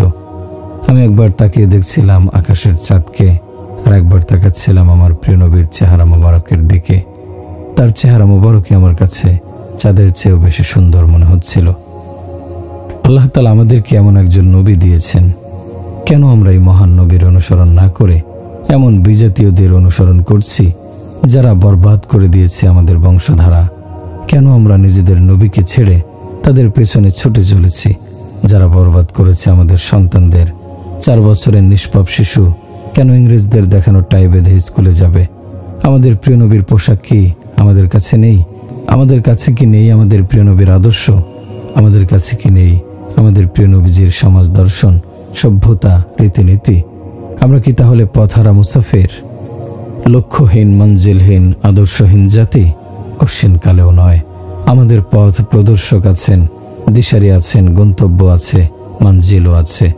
মুহাম্মদ, আহমদ, মাহমুদ, ফাতেহ, খাতাম, হাশের, আকিব, আবুল কাসিম, তহা, ইয়াসিন, শাহেদ, মুবাশির, নাজির, দায়ে ইলাল্লাহ, সিরাজুম মুনির, রহমতুল্লিল আলামিন, নবী রাসূল, মুজাম্মিল, মুদ্দাসির ইত্যাদি উপাধিতে ভূষিত আমাদের মহান পথ প্রদর্শক ও রাহবার মজুদ রয়েছেন, যার জীবনের প্রতিটি বিষয়, প্রতিটি আচরণ সংরক্ষিত রয়েছে। আদি পিতা আদম আলাইহিস সালাম পর্যন্ত বংশ তালিকাও যার রয়েছে সংরক্ষিত। প্রিয় নবীর প্রতি ইশক ও প্রেম শিখতে হবে হযরত সাহাবায়ে কেরামের জীবন দেখে। কি অপূর্ব প্রেম তাদের সিনার মধ্যে ছিল, যে প্রেমের মর্যাদা রক্ষার জন্য তারা হাসি মুখে শলিতে চড়ে জীবন উৎসর্গ করে দিয়েছেন। কলিজার টুকরা সন্তানকে খুনের দরিয়ায় গোসল করিয়েছেন। প্রিয় নবীর প্রেম শিখতে চাইলে তাদের কাছেই শিখতে হবে। ভালোবাসার চিরন্তন কাহিনীমালা বুঝতে চাইলে আমাদের যেতে হবে তাদের কাছেই, যারা চোখের সামনে দেখেছেন আপন সন্তানদের ছটফট করা লাশ, দেখেছেন সন্তানদের দেহ জবাই করা মুরগির মতো লাফিয়ে লাফিয়ে নিঃসাড় হয়ে পড়ে থাকতে। এরপরও তারা নিজেদের ওয়াদা অঙ্গীকার পূর্ণ করেছেন। তারাই ছিলেন প্রকৃত আশিক, খাঁটি প্রেমিক। হযরত খুবাইব রাদিয়াল্লাহু আনহুকে শূলিবিদ্ধ করা হচ্ছে, চতুর্দিক থেকে তীর বল্লমের বর্ষণ হচ্ছে, আর তিনি হৃদয় উজাড় করে নবী প্রেমের ব্যাকুলতা ফুটিয়ে তুলে প্রার্থনা জানিয়ে বলেছেন, ইয়া আল্লাহ, আমার প্রিয়তম নবীকে আমার পয়গাম পৌঁছে দাও। তারাই ছিলেন খাঁটি আশিক, আশিকে নবী। ভণ্ড মুসাইলামাতুল কাজ্জাব হযরত হাবিব ইবনে যায়েদের দেহ কষায়ের মতো নির্মমভাবে টুকরো টুকরো করেছে। মুসাইলামা বলেছিল, শুধু একবার আমাকে রাসূলুল্লাহ বলে স্বীকার করে নাও, তাহলেই তোমাকে ছেড়ে দেব। তিনি বললেন, কিছুতেই আমি এটা স্বীকার করব না। মুসাইলামা তার একটি হাত কেটে ফেলে বলল, এবার স্বীকার করো। তিনি বললেন, কিছুতেই স্বীকার করব না। দ্বিতীয় হাতটাও কেটে ফেলে বলল, এবার বলো। তিনি বললেন, না, কিছুতেই বলবো না। এক পা কেটে ফেলল এবং বলল, এবার বলো। হাবিব বললেন, বলবো না। দ্বিতীয় পা কেটে বলল, এবার বলো। তিনি আগের মতোই দৃঢ়তার সঙ্গে অস্বীকার করলেন। এরপর ডান বাহু থেকে টুকরা টুকরা মাংস কেটে জিজ্ঞাসা করল, এবার কি আমাকে রাসূলুল্লাহ বলে স্বীকার করবে? তার অবিচল কণ্ঠ, না। একইভাবে অন্য বাহু থেকে টুকরা টুকরা করে মাংস কেটে জিজ্ঞাসা করল, এবার কি স্বীকার করবে? তিনি বললেন, না। এরপর 2 উরু থেকে একইভাবে মাংস কেটে ফেলল, তবুও তিনি বললেন, না। হাত পা কাটা হয়েছে, মাংস কেটে টুকরা টুকরা করে তিলে তিলে মৃত্যুর মুখে ঠেলে দেওয়া হয়েছে, কিন্তু মুখ থেকে এই কথাটুকু বের করা সম্ভব হয়নি যে মুসাইলামা, তুই আল্লাহর রাসূল। এর নাম ইশকে রাসূল। তার মায়ের হালত দেখুন। মা উম্মে উমারা পুত্রের এমন নির্মম শাহাদাতের সংবাদ পেয়ে বললেন, এমন একটি দিন দেখার জন্যই তো তাকে দুধ পান করিয়েছিলাম। প্রিয় ভাইরা, আসুন আমরা আল্লাহর রাসূলের সঙ্গে অঙ্গীকার করি, আমাদের নবীজির প্রতিটি সুন্নাতের মূল্য 7 আসমান জমিনের চাইতে বেশি। যার তাজিমের মধ্যে নিজেদের ইজ্জত মনে করি, যিনি আমাদের জন্য নিজের সব কিছু লুটিয়ে দিয়েছেন, সব কিছু উৎসর্গ করে গেছেন, যার ১৬ লক্ষ সাহাবী তার অনুসরণ করে নিজেদের সব কিছু কোরবান করে গেছেন। আমরা কি পারি না তাদের আদর্শে জীবন গড়ে তাদের সীমাহীন ত্যাগ ও কোরবানির সামান্য মূল্যায়ন করতে? সারা দুনিয়ার মানুষ অপেক্ষায় রয়েছেন আমরা গিয়ে তাদেরকে আল্লাহর পয়গাম শোনাবো, তাদের কাছে আল্লাহর পয়গাম পৌঁছে দেব।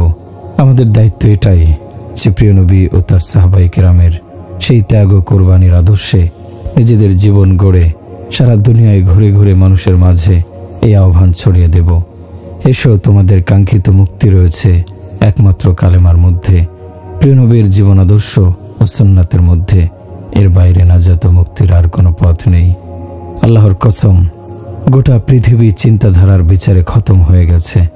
পৃথিবীর কাছে এখন আর কোনো অনুসরণীয় আদর্শ চেতনা নেই। সমাজতন্ত্র খতম হয়েছে, পুঁজিবাদী ব্যবস্থা ধ্বংস হয়েছে। আজ তাকিয়ে দেখুন, প্রতিটি সুদী ব্যাংক ইসলামী উইন্ডো খুলছে। কেন এমন হচ্ছে? ওরা কি সবাই পাগল হয়ে গেছে? আমেরিকান ব্যাংক ইসলামী শাখা খুলেছে, ব্রিটিশ ব্যাংক ইসলামী শাখা খুলেছে। এটাই কারণে হচ্ছে যে তারা বুঝতে পেরেছে পুঁজিবাদী ব্যবস্থার জাহাজ নিমজ্জমান, সুদভিত্তিক অর্থনৈতিক ব্যবস্থায় ধ্বংস অনিবার্য হয়ে পড়েছে। এরপর রইল ধর্ম। সারা দুনিয়ার সকল ধর্মের বুনিয়াদ নড়বড়ে ও দুর্বল। কোনো ধর্মেরই সুদৃঢ় কোনো ভিত্তি নেই। ধর্মের মজবুত ভিত্তি হচ্ছে আসমানি কিতাব।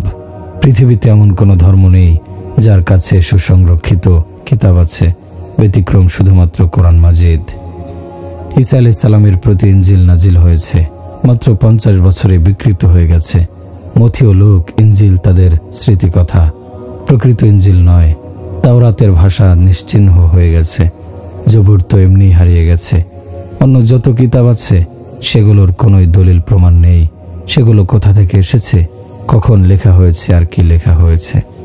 একমাত্র ব্যতিক্রম কোরআনুল কারীম, যা জবর জের সহ আজ পর্যন্ত অবিকৃত রয়েছে।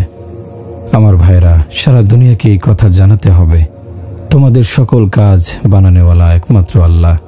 আল্লাহ ছাড়া কেউ কিছু করতে পারে না। তার মতো কেউ নেই, নেই তার কোনো আকৃতি। তিনি দৃষ্টান্তহীন, আকার আকৃতিহীন, নজিরবিহীন। এই কালেমা নিয়ে সমগ্র পৃথিবী ঘুরতে হবে। এই কালেমার আওয়াজ সারা জগতে ছড়িয়ে দিতে হবে। আমাদের জিম্মাদারি এটাই। এই কাজের জন্য আমরা এসেছি। আজ পর্যন্ত যা হয়েছে তার জন্য তওবা করে নাও। আগামীতে আল্লাহকে রাজি করতে কদম উঠাও। তাহলেই আল্লাহ তাআলা দুনিয়ার নিজাম ও ব্যবস্থাপনা পাল্টে দেবেন। দিশাহারা মানবতা খুঁজে পাবে মাকসাদে জিন্দেগি। মানবজাতি পেয়ে যাবে জীবনের আসল লক্ষ্য।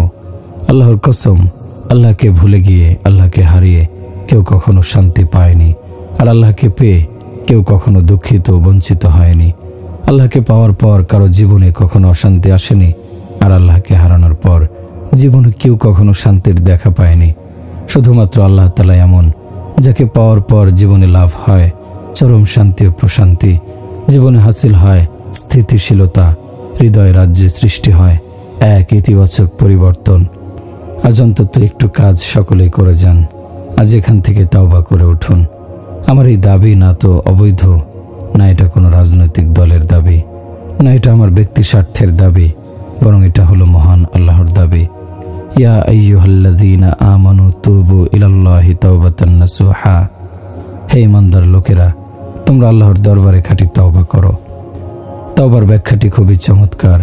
তওবার অর্থ প্রত্যাবর্তন করা, ফিরে আসা। তার মানে আল্লাহ তাআলা যেন বলছেন, তোমরা আমার থেকে বিচ্ছিন্ন হয়ে পড়েছ, গুনাহের মাধ্যমে তোমরা সরে গেছো বহু দূরে। আবার ফিরে এসো আমার দরবারে। আমার দুয়ার তোমাদের জন্য উন্মুক্ত। আমার কাছে পাবে শুধুই রহমত আর দয়া। এর চেয়েও মজার বিষয় হলো, এখান থেকে তওবা করে উঠে গেল, গিয়েই তওবা ভঙ্গ করলো। এবার আবার এসো, তওবা করো, আবার কবুল করব। তওবা করে একদিন পরে ভেঙে ফেললো, চিন্তায় পড়ে গেল এখন কি করি। আল্লাহ বলেন, এখনো ভয়ের কিছু নেই, কালকে আবার এসে তওবা করো, আমি কালকেও ক্ষমা করব। 1 সপ্তাহ পরে আসবে, তখন আমার দুয়ার খোলা থাকবে, আমি ক্ষমা করব। ইনিস্তাকালানি আকালতু লাহু। যদি সে আমার কাছে ক্ষমা চায় তবে তাকে ক্ষমা করে দেই। এর শুধু শাব্দিক তর্জমা নয়, আমি সূরত তৈরি করে দেখাচ্ছি। মনে করুন, একটি রড যদি কয়েক জায়গায় ভেঙে যায়, তাহলে সব জায়গায় ওয়েল্ডিং মেশিনের সাহায্যে আমরা জোড়া লাগিয়ে দেই এবং পরিষ্কার করে পেইন্ট করে দিলে ওই জোড়া লাগানো দূর থেকে বোঝা না গেলেও নিকট থেকে ঠিকই ধরা পড়বে যে কোথায় কোথায় রড ভাঙা ছিল। যদি অনেক বেশি কেমিক্যাল দিয়ে জোড়া দেওয়া হয় তবে খালি চোখে ধরা না গেলেও মাইক্রোস্কোপ দিয়ে অবশ্যই ধরা পড়বে এই রডের এখানে এখানে ভাঙা। তওবার পেয়ালা হাতে নিয়ে যাচ্ছে, সেটা এমনভাবে ভেঙে চুরমার হয়েছে যে তার একেবারে ক্ষুদ্র ক্ষুদ্র টুকরা ও চূর্ণ চূর্ণ অংশ ঝুলিতে ভরে নিবেদন করছে, হে আল্লাহ, এখন তো ভেঙে এমন চূর্ণ বিচূর্ণ হয়ে গেছে, না তো এটাকে জোড়া লাগানোর হিম্মত আছে, না তোমাকে বলার সাহস আছে।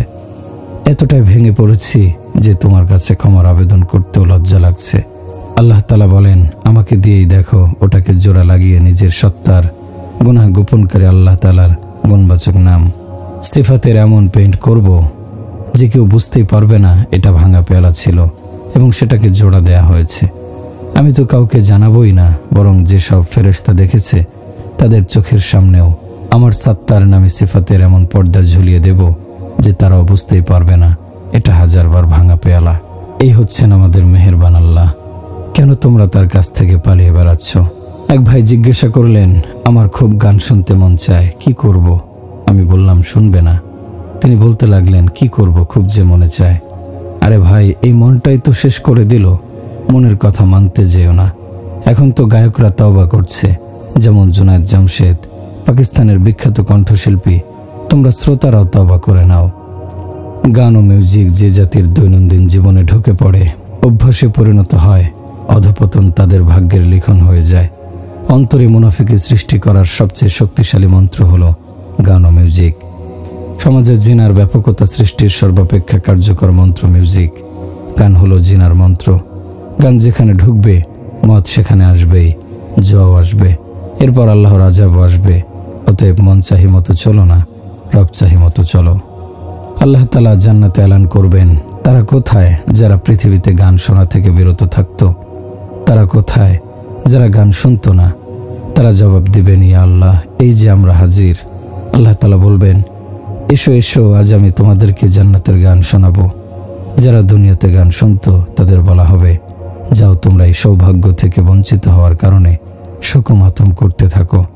যাদের কর্ণ দুনিয়ার নিষিদ্ধ আওয়াজ থেকে পবিত্র থাকত, তারা এসো, আজ তোমাদের গান গেয়ে শোনাবে জান্নাতের হোর। আল্লাহ তাআলা হোরদের ডেকে গান গাইবার নির্দেশ দেবেন। অপরূপ সাজে সুসজ্জিত জান্নাতের মায়াবী পরিবেশ হবে। আল্লাহ তাআলার কুদরতি সৃষ্টি অপরূপ হোরদের সুললিত কণ্ঠের মন মাতানো সঙ্গীত চলতে থাকবে। আল্লাহর ইচ্ছায় বিশেষ এক প্রকার বাতাস বইতে শুরু করবে। এই বাতাসের প্রবাহ জান্নাতি গাছের পাতায় সৃষ্টি করবে বাজনা। চলতে থাকবে হুরদের সম্মিলিত কণ্ঠের সঙ্গীত।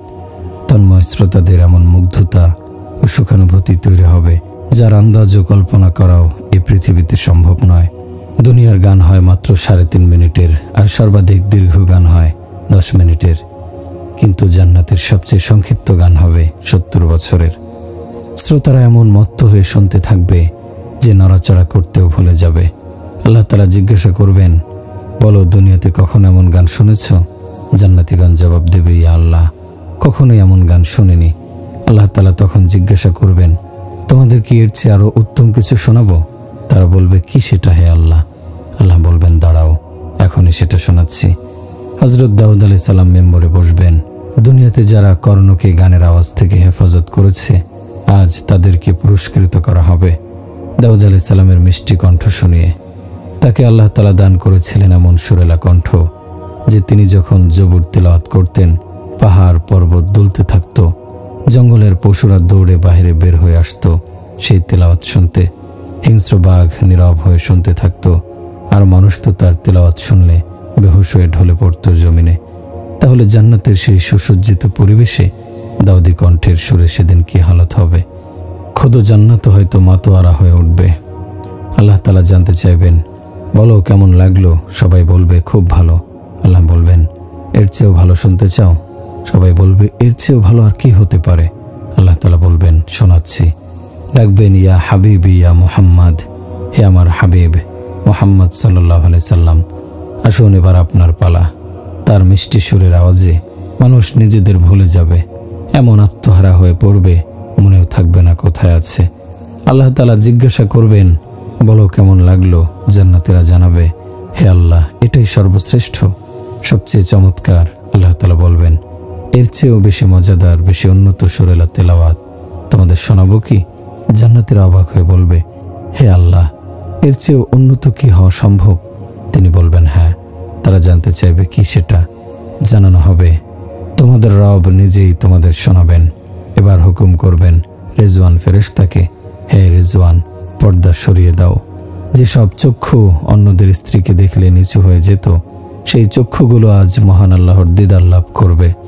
যেসব কর্ণ নর্তকীদের নুপুরের আওয়াজে বন্ধ হয়ে যেত, সেসব কর্ণ আজ মহান আল্লাহর সুর শ্রবণ করবে। আমরা মনে করি জাহান্নামীদের জন্য সবচেয়ে ভয়ঙ্কর শাস্তি আগুন, পাথর, বিচ্ছুর শিকলের বেড়ি, ফেরেশতাদের মার। কিন্তু উলামায়ে কেরামের মতে জাহান্নামীদের জন্য সবচেয়ে কঠিনতম শাস্তি হবে এটাই, তারা আখিরাতে থাকা সত্ত্বেও মহান আল্লাহর দর্শন ও দিদার থেকে বঞ্চিত থাকবে। জান্নাতের সর্বশ্রেষ্ঠ নিয়ামত না হোর, না প্রাসাদ, না ভোজন উৎসব, না নৃত্য গীত, না শরাব, না সম্ভোগ, না বিনোদন, না পর্যটন, না সিংহাসন। বরং জান্নাতের সর্বশ্রেষ্ঠ নিয়ামত হলো আল্লাহ তাআলার দিদার এবং তার আওয়াজ। আল্লাহ তাআলা সকল পর্দা সরিয়ে সম্মুখে আসবেন এবং কোরআন পড়ে শোনাবেন। আজ এখানে তাওবা করে নাও, কবিরা গুনাহ তাওবা ছাড়া মাফ হয় না। যত কবিরা গুনাহ আছে তাওবা করতে হবে। পিতামাতার অবাধ্যকে তাওবা করতে হবে, প্রবৃত্তির পূজারীকে তাওবা করতে হবে, আমানতের খেয়ানতকারীকে তাওবা করতে হবে, বেনামাজিকে তাওবা করতে হবে, গালিগালাজকারীকে তাওবা করতে হবে, গান ও মিউজিকের আসক্তদের তাওবা করতে হবে, হারাম দৃষ্টির জন্য তাওবা করতে হবে, বড়দের শ্রদ্ধা না করার জন্য তাওবা করতে হবে, জালিম ও অত্যাচারীকে তাওবা করতে হবে, মিথ্যাবাদীকে তাওবা করতে হবে, কোরআন বর্জনকারীকে তাওবা করতে হবে, জুয়া খেলার জন্য তাওবা করতে হবে। তাওবা করা তোমাদের কাজ, আর আল্লাহ তোমাদের ভাঙা পেয়ালা জোড়া লাগিয়ে ফেরত দেবেন। তুমি শুধু একবার বলো, আল্লাহ আমি তাওবা করছি। নিজের সকল পাপাচারকে স্মরণ করে, প্রতিটি গুনাহ চিহ্নিত করে খাঁটি অন্তরে বলো, হে আল্লাহ আমি তাওবা করছি। তাওবা করলে কি ফেঁসে যাবেন? ফেঁসে গেছেন তো পূর্বেই, যখন এই পৃথিবীতে জন্ম হয়েছে তখনই আপনি ফেঁসে গেছেন। অনেকে ভাবে তাওবা যদি করি তাহলে সাবধানে ঠিকঠাক মতো চলতে হবে, হালাল ও সৎপথে থাকতে হবে। আমি বলি, তাহলে কি তাওবা না করলে হারাম কাজ করা হালাল হয়ে যায়? অনেকে বলে দাড়ি রাখলে সত্য কথা বলতে হবে, তার মানে কি দাড়ি না রাখলে মিথ্যা কথা বলা জায়েজ হয়ে যায়? প্রিয় ভাইরা, নিজেকেও তাওবা করতে হবে, আর সারা পৃথিবীর মানুষকে তাওবা করাতে হবে। নিজ নিজ পরিবারের সকলকেও তাওবা করাতে হবে। এর জন্য আমরা কে কে তৈরি আছি বলুন? আমার মুহতারাম দোস্ত বুজুর্গ ভাইরা, ইনসান কমজোর ও দুর্বল। খলিকল ইনসান দাঈফা, মানুষকে সৃষ্টি করা হয়েছে দুর্বলভাবে। তারা চলতে পারে না অন্যের সাহায্য ছাড়া। দেহের কার্যক্রম ঠিক রাখার জন্য খাদ্য, পানি ও বাতাসের মুহতাজ মুখাপেক্ষী।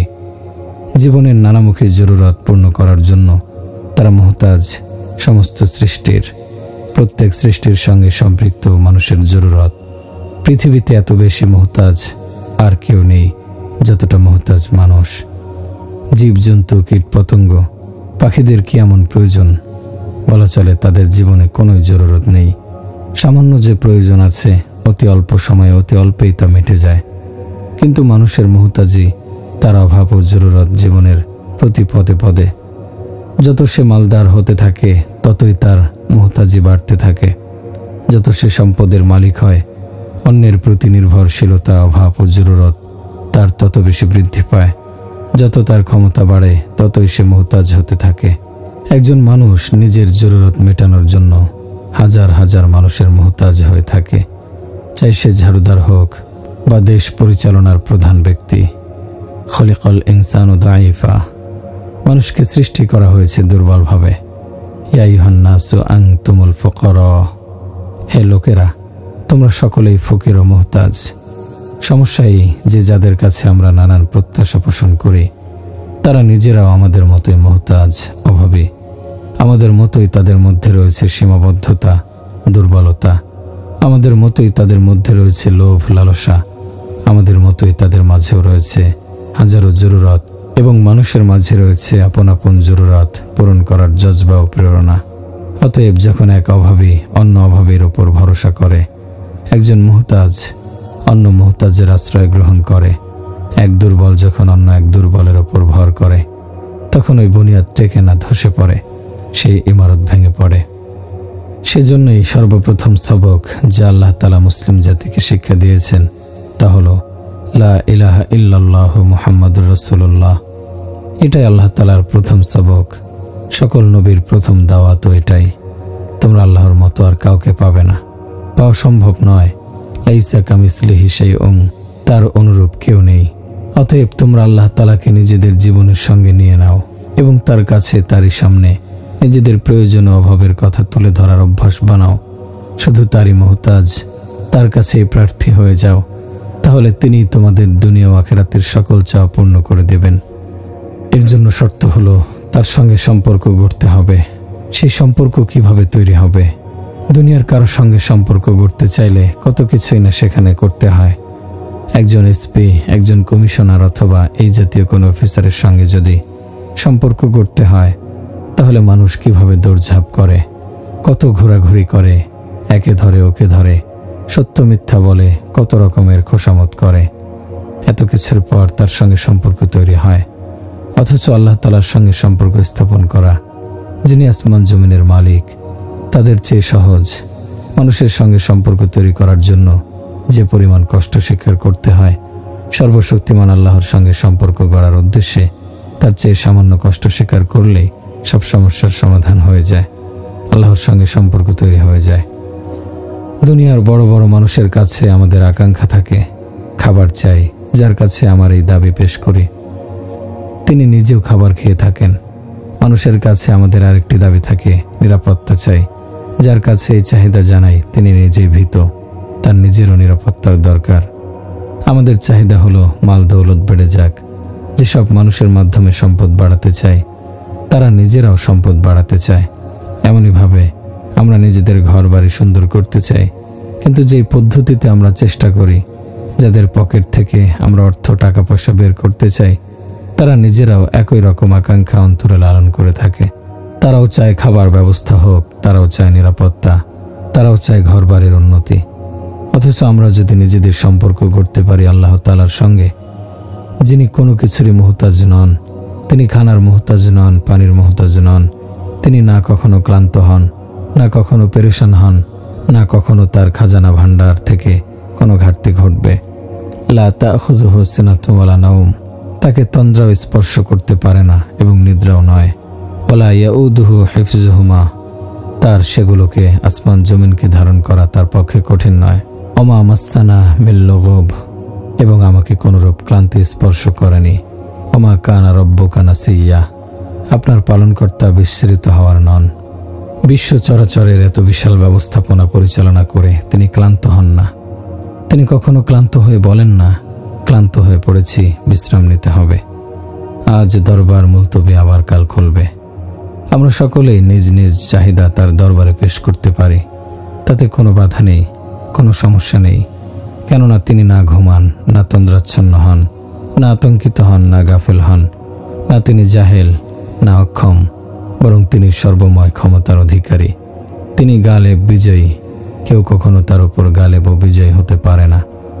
তিনি একমাত্র সর্বশক্তিমান, সকলের উপরেই তার শক্তি প্রতিষ্ঠিত, সর্বত্র তার শক্তি ও ক্ষমতা বিরাজিত। তার চেয়ে বেশি শক্তিশালী, তার চেয়ে অধিক ক্ষমতাধর কোথাও আর কেউ নেই। তিনি জাবের, বল প্রয়োগকারী, মজবুর, অপারগ নন। তিনি খালেক, স্রষ্টা, মাখলুক, সৃষ্ট নন। তিনি মালিক, অন্য কারোর মালিকানার অন্তর্গত মামলুক নন। তিনি সাহায্যকারী, অন্যের সাহায্যের মুহতাজ নন। তিনি হেফাজতকারী, নিজের হেফাজত ব্যবস্থাপনা অন্যের দ্বারা, বডিগার্ড দ্বারা সম্পন্ন করেন না। তিনি একমাত্র লালন পালনকারী, নিজের এই প্রতিপালন ব্যবস্থাপনা পরিচালনা করতে কারোর মুখাপেক্ষী হন না। তিনি সবকিছু দেখেন, কেউই তাকে দেখতে পায় না। সবকিছু প্রতিনিয়ত তার নখদর্পণে। লা তুদরিকুহুল আবসার, দৃষ্টিসমূহ তাকে পেতে পারে না। ওহুয়া ইউদরিকুল আবসার, অবশ্য তিনি দৃষ্টিসমূহকে পেতে পারেন। অর্থাৎ দৃষ্টিসমূহ তাকে দেখতে পারে না, কিন্তু তিনি সবাইকে দেখেন। অর্থাৎ তিনি কত দূর এবং কত দূরের। লা তারাহুল আয়ুন, চক্ষু তাকে দেখতে পায় না। চক্ষু তো নক্ষত্রকেও দেখতে পায় না, আল্লাহকে কিভাবে দেখতে পাবে? ওয়ালা তুখালিতুহু যুনুন, খেয়াল ও কল্পনাও আল্লাহ পর্যন্ত পৌঁছতে পারে না। অথচ পৃথিবীর সর্বাধিক দ্রুতগামী বাহন হলো কল্পনা। সারা দুনিয়ার সকল মানুষের কল্পনাকে একত্র করলেও সেই সকল কল্পনা শক্তির ঐক্যবদ্ধ প্রচেষ্টাতেও আল্লাহ তাআলা পর্যন্ত পৌঁছা কিছুতেই সম্ভব নয়। ওয়ালা ইয়াসিফুহুল ওয়াসিফুন, গোটা জগতের সকল মানুষ, জিন, ফেরেশতা মিলেও তার বর্ণনা শেষ করতে পারবে না। তিনি এত দূর এবং এত ঊর্ধ্বে, কিন্তু তার বিস্ময়কর বর্ণনা দেখুন। আকরাবু ইলাইহি মিন হাবলিল ওয়ারিদ, তার গ্রীবাস্থিত ধমনী থেকে অধিক নিকটবর্তী। এখানে দুইটি পরস্পর বিরোধী বিষয় একত্র হয়ে গেছে, দুইটি অসম্ভব সম্ভব হয়ে গেছে। এত দূর যে কল্পনাও সেখানে পৌঁছতে পারে না, আবার তিনি এত কাছে যে শাহরাগ থেকে অধিক নিকটবর্তী। একটি হাদিসে বর্ণিত হয়েছে, আল মুলকু লিল্লাহ ওয়াল কিবরিয়া লিল্লাহ ওয়াল জাবরুতু লিল্লাহ ওয়াল হাইবাতু লিল্লাহ ওয়াল কুদরতু লিল্লাহ ওয়ান নূরু লিল্লাহ। সবকিছুই আল্লাহর, নিরঙ্কুশ মালিকানা আল্লাহর, বড়ত্ব একমাত্র আল্লাহর, প্রতাপ আল্লাহর, প্রভাব আল্লাহর, কুদরত আল্লাহর, জালাল ও জামাল আল্লাহর। সেই মহান জাতকে যদি আমরা সঙ্গে রাখতে পারি তাহলে আমাদের কাজ হয়ে গেল, সফল হয়ে গেলাম দুনিয়ার আখেরাতে। তিনি এমনই বাদশাহ যিনি কারোর মুহতাজ নন। দুনিয়ার বড় বড় বাদশাহ সব মুহতাজ, মুখাপেক্ষী। কোনো কিছু করতে হলে সংসদে পাশ করাতে হবে, সিনেটের অনুমোদন লাগবে। সকল নিয়ম রক্ষা করার পর তার হুকুম চালু হবে। এরপরও যদি তার বিরুদ্ধে অনাস্থা ভোট পাশ হয়ে যায় তাহলে উল্টে যায় তার গদি। কিন্তু মহান আল্লাহ তাআলা ওই রকম সামান্য ক্ষমতার কোনো বাদশা নন। আহাদুন, তিনি একক, তিনি অদ্বিতীয়। সমাদুন, তিনি বেনিয়াজ, বেপরোয়া, ভ্রুক্ষেপহীন, তিনি স্বয়ংসম্পূর্ণ। আল মুলকু লা শারীকা লাহ, তার বাদশাহীতে কারোর বিন্দুমাত্র দখল নেই, অংশ নেই, তার কোনো দৃষ্টান্ত নেই। তিনি সর্বোচ্চ, তার সমকক্ষ বরাবর কেউ নেই। তিনি ঐশ্বর্যবান, তার কোনো সাহায্যকারী নেই। কোনো কিছু দ্বারা তিনি উপকৃত হন না, কোনো কিছুতেই তিনি ক্ষতিগ্রস্ত হন না। কোনো কিছুই তার উপর প্রবল হতে পারে না, কোনো কিছুই তাকে ক্লান্ত করতে পারে না। কোনো কিছুর দ্বারা তিনি সাহায্য গ্রহণ করেন না, কোনো কিছুর জন্যই তার অভাববোধ হয় না। তার কাছে কোনো কিছু গোপন নয়, তার পূর্বে কিছু নেই, পরেও কিছু নেই। তিনি সকল বস্তুর ও সকল বিষয়ের খুঁটিনাটি সম্পর্কে, অদ্যপান্ত সম্পর্কে জানেন। তিনি সবকিছু সম্পর্কে অবগত, তার জ্ঞানের বাইরে কোনো কিছুই নেই। তিনি সকল বস্তু বিষয়ের সৃষ্টিকর্তা, তিনি সকল কিছুর একচ্ছত্র মালিক। তিনি প্রবল, পরাক্রমশালী, তিনি একমাত্র সর্বশক্তিমান। তার উপমা ও দৃষ্টান্ত নেই, তার কোনো তুলনা নেই। এমন এক বাদশাহ যদি হয়ে যান আমাদের পৃষ্ঠপোষক ও সাহায্যকারী, তাহলে আমাদের চেয়ে শক্তিধর আর কে হতে পারবে? আমাদের চেয়ে সম্মানিত ও ইজ্জতওয়ালা আর কে হবে? আজ গোটা পৃথিবীর মানুষ এই ভ্রান্ত বিশ্বাসের শিকার হয়ে গেছে যে টাকা পয়সা থাকলেই হলো, আর কোনো সমস্যা নেই। এখন আর কোনো কাজে কোনো বাধা নেই, যা খুশি তাই করা যাবে। আর টাকা পয়সা না থাকলে মনে করা হয় কোনো কাজই হবে না। আমার ভাইরা, সারা দুনিয়ার মানুষকে এ কথা জানিয়ে দিতে হবে, আল্লাহ তাআলার সঙ্গে থাকলে আর কোনো সমস্যা নেই। আল্লাহর সঙ্গে হলে সব কিছু হবে, আল্লাহর সঙ্গে না থাকলে কিছুই হবে না, কোনো কাজ হবে না। কেউ কেউ বলে অনেক কাজ হয় আল্লাহর সঙ্গে না থাকলেও। আল্লাহর নাফরমান, অবাধ্য ও কাফের মুশরিকদের তো সব কাজ হচ্ছে, আল্লাহ তাদের সঙ্গে নেই, তাতে ওদের কোনো সমস্যা হচ্ছে না। তো ভাইরা, এটা বুঝতে হবে যে এটা হলো আল্লাহর পক্ষ থেকে তাদের জন্য অবকাশ। আল্লাহ তাদের ঢিল দিচ্ছেন, সুযোগ ও অবকাশ দিচ্ছেন। এটা কতদিনের জন্য? মৃত্যু পর্যন্ত। দেখুন, কোরআন ঘোষণা করছে, যারহুম ইয়াকুলু ওয়া ইয়াতামাত্তাউ ওয়া ইউলহিহিমুল আমালু ফাসাউফা তা'লামুন। আপনি ছেড়ে দিন তাদেরকে, খেয়ে নিক এবং ভোগ করে নিক এবং আশায় ব্যাপৃত থাকুক, অতি সত্বর তারা জেনে নেবে। ফাযারহুম ইয়াখুদু ওয়া ইয়ালআবু হাত্তা ইউলাকু ইয়াওমাহুমুল্লাযী ইউআদুন।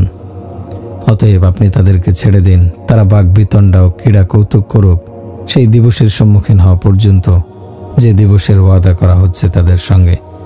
যারনি ওমান খলাকতু ওয়াহিদা, যাকে আমি অনন্য করে সৃষ্টি করেছি তাকে আমার হাতে ছেড়ে দাও। যারনি অল মুকাজ্জিবিনা উলিন নি'মাতি আমাহিলহুম কলিলা, বিত্ত বৈভবের অধিকারী মিথ্যারোপকারীদেরকে আমার হাতে ছেড়ে দিন এবং তাদেরকে কিছু অবকাশ দিন।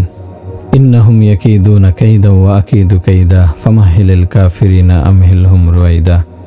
তারা ভীষণ চক্রান্ত করে আর আমি কৌশল করি। অতএব কাফেরদেরকে অবকাশ দিন, তাদেরকে অবকাশ দিন কিছুদিনের জন্য। এইসব আয়াতের মতলব দাঁড়ায় এটাই, আমি আমার নাফরমান ও অবাধ্যদের ঢিল দিয়ে রেখেছি।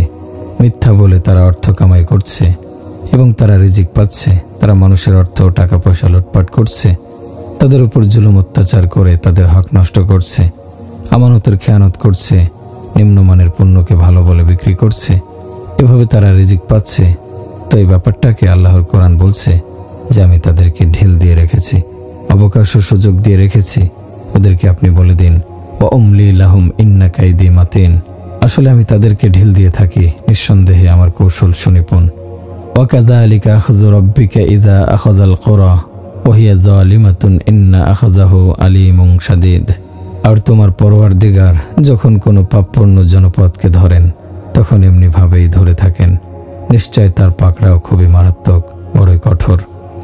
ইন্না ফি যালিকা লাআয়াতাল লিমান খাফা আযাবাল আখিরাহ। নিশ্চয়ই এতে নিদর্শন রয়েছে এমন প্রতিটি মানুষের জন্য যে আখিরাতের আযাবকে ভয় করে। আখিরাতের আযাবকে যে ভয় করে সেই সব থেকে সবক হাসিল করবে। আর যার মধ্যে আখিরাতের ভয় নেই সে এতে ধোঁকা খাবে, প্ররোচিত হবে, বিচ্যুত বিভ্রান্ত হবে। আখিরাতের প্রতি মুমিনদের জন্য এসব নিদর্শনই যথেষ্ট। এগুলো সবই আল্লাহ তাআলার পক্ষ থেকে দেয়া ঢিল অবকাশের অন্তর্ভুক্ত। এটা নয় যে তারা আল্লাহর চেয়ে বেশি শক্তিধর হয়ে কামাই করে নিচ্ছে, আল্লাহ তাদের ঠেকাতে পারছে না। আমার প্রিয় ভাইরা, আমরা আল্লাহকে আমাদের জীবনের সঙ্গী করে নেই। আল্লাহ তাআলা খানা খান না, পান করেন না। অতএব এই ভয় নেই, আদৌ এমন কোনো আশঙ্কা নেই যে তিনি বলবেন আগে আমি নিজে খেয়ে নেই, পান করে নেই, তারপর তোমাদের খাওয়াবো, পান করাবো। মমতাময়ী মায়েরও ক্ষুধা তীব্র হয়ে গেলে প্রথমে নিজে খাওয়া দাওয়া সেরে নেন, এরপর সন্তানদের খাওয়ান। পক্ষান্তরে আমাদের মাবুদ আল্লাহর কথা ভাবুন। তিনি না ঘরবাড়ির মুহতাজ যে প্রথমে নিজের জন্য ঘরবাড়ি বানিয়ে তারপর আমাদেরকে দিবেন, না তিনি আরাম আয়েশের মুহতাজ যে তিনি প্রথমে নিজে আরাম করে তারপর আমাদের আরামের ব্যবস্থা করবেন। তিনি তো এই ধরনের সকল প্রয়োজন থেকে, সকল দুর্বলতা ও সংকীর্ণতা থেকে মুক্ত ও পবিত্র।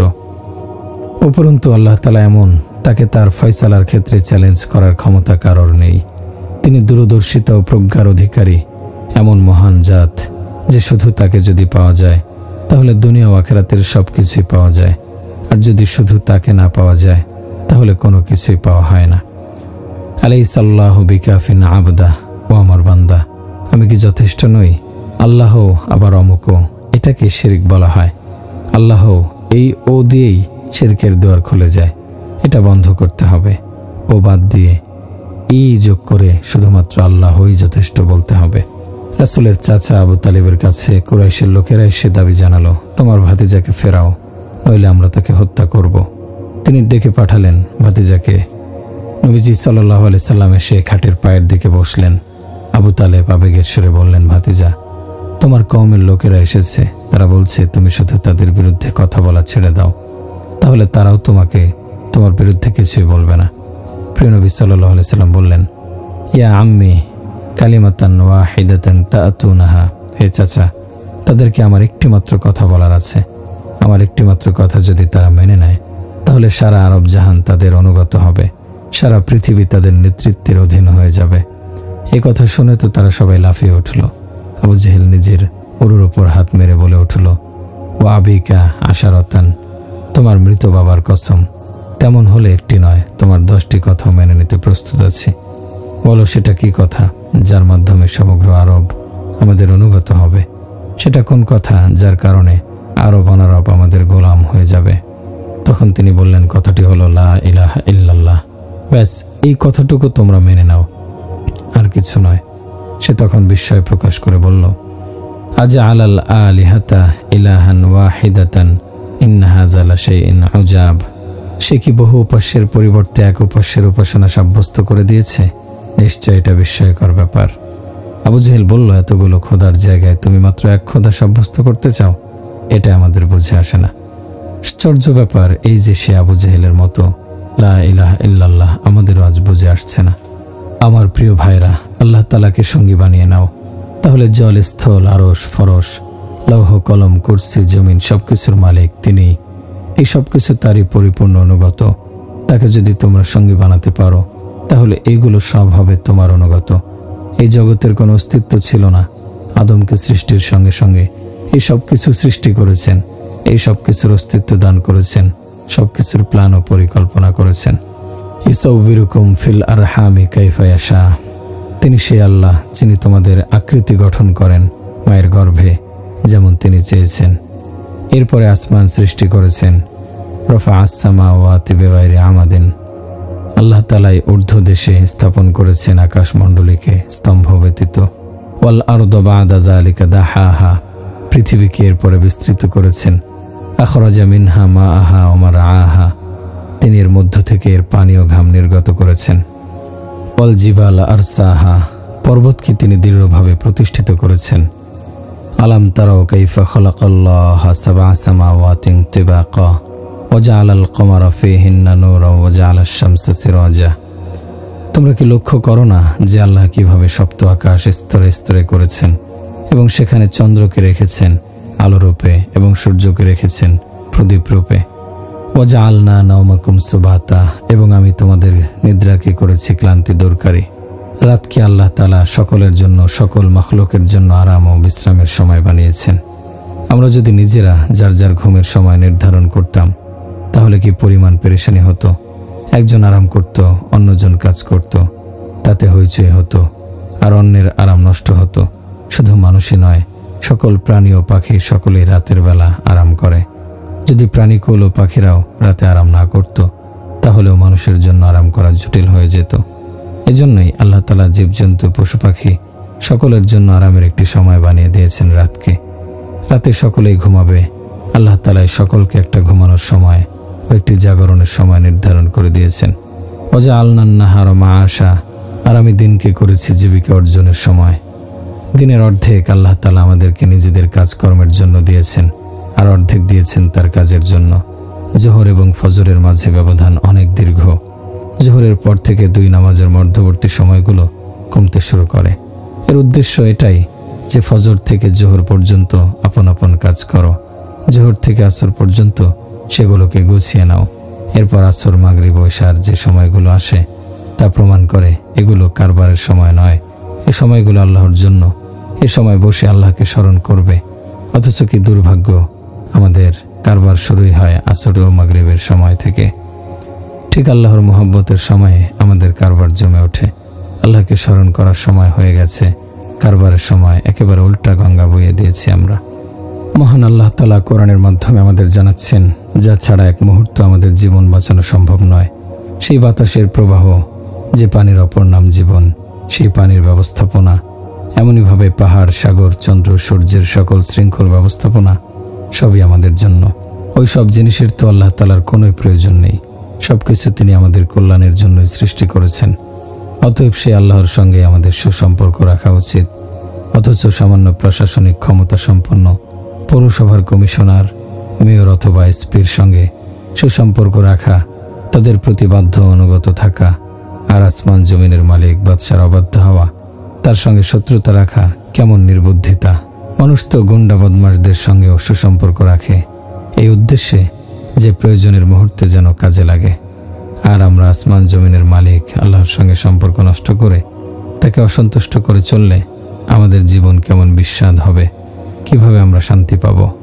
নিজের বান্দাদের প্রতি আল্লাহ তাআলার মায়া এত বেশি, সৃষ্টির প্রায় সকলেই আল্লাহর কাছে অনুমতি চেয়েছে, হে আল্লাহ, তোমার অবাধ্য নাফরমানদের ধ্বংস করে দেই। আল্লাহ তাআলা বলেন, তোমরা যার যার কাজ করো, আমাকে আমার কাজ করতে দাও, আমি আমার বান্দাদের তওবার অপেক্ষা করতে থাকব। এজন্য আমাদের সর্বপ্রথম করণীয় কাজ এটাই, নিজেদের এই দয়ালু আল্লাহকে সঙ্গী বানিয়ে নেই। আর এজন্যই আমাদের উচিত হবে সর্বপ্রথম নিজ গুনাহ থেকে তওবা করে নেয়া। যে কোনো সমস্যার সমাধান চাইলে আল্লাহর কাছেই চাও। যা কিছু প্রয়োজন তার থেকেই নাও। তার থেকে নিতে গেলে এমন কোনো আশঙ্কা নেই যে আমি বাদ পড়ে যাব কিনা। যারা আজ বাদ পড়বে তাদের কাল আসতে হবে। এখানে আল্লাহর দরবারে এমন নিয়ম নেই। তিনি বলেন, আমার দরবার থেকে নিতেই থাকো, যত দরকার নিতেই থাকো। বান্দার মনে প্রশ্ন জাগে, আল্লাহ কতজন পাবে? তিনি জানিয়েছেন, লাউ আন্না আউওয়ালাকুম ওয়া আখিরাকুম ওয়া ইনসাকুম ওয়া জিন্নাকুম ওয়া হাইয়াকুম ওয়া মাইয়িতাকুম ওয়া রাতাবাকুম ওয়া ইয়াবিসাকুম ওয়া যারাকুম ওয়া উনসাকুম ওয়াসাগীরাকুম ওয়া কাবীরাকুম। জিন ইনসানের থেকে শেষ ব্যক্তিটি পর্যন্ত জীবিত মৃত, যুবক বৃদ্ধ পুরুষ নারী ছোট বড় প্রত্যেকটি সদস্য যদি একটি ময়দানে সমবেত হয়, ফাসআলুনি, প্রত্যেকে নিজ নিজ ভাষায় সম্মিলিত আওয়াজে আল্লাহর কাছে প্রার্থনা করতে থাকে, যার যা মনে চায় চাইতে থাকে। ফাআতাইতু কুল্লা ওয়াহিদিম মাসআলাতাহ, আর আমি তাদের প্রত্যেককে তাদের প্রার্থনা মতো সবকিছু দিয়ে দেই। মা নাক্কাসা যালিকা মিম্মা ইনদি ইল্লা মিম্মা ইয়ানকুসুল মুখীতু ইযা উদখিলাল বাহরা, তাতে আমার ভাণ্ডারে এতটুকু ঘাটতিও আসবে না যতটা ঘাটতি তৈরি হয় সমুদ্রের পানিতে সুই ডুবিয়ে তুললে।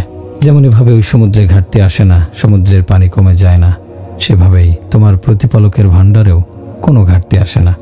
তো আমার ভাইরা, এমন আল্লাহ যদি আমারও আপনার সঙ্গে থাকেন, তাহলে কি মনে হয় আমাদের সব সমস্যার সমাধান হবে কিনা?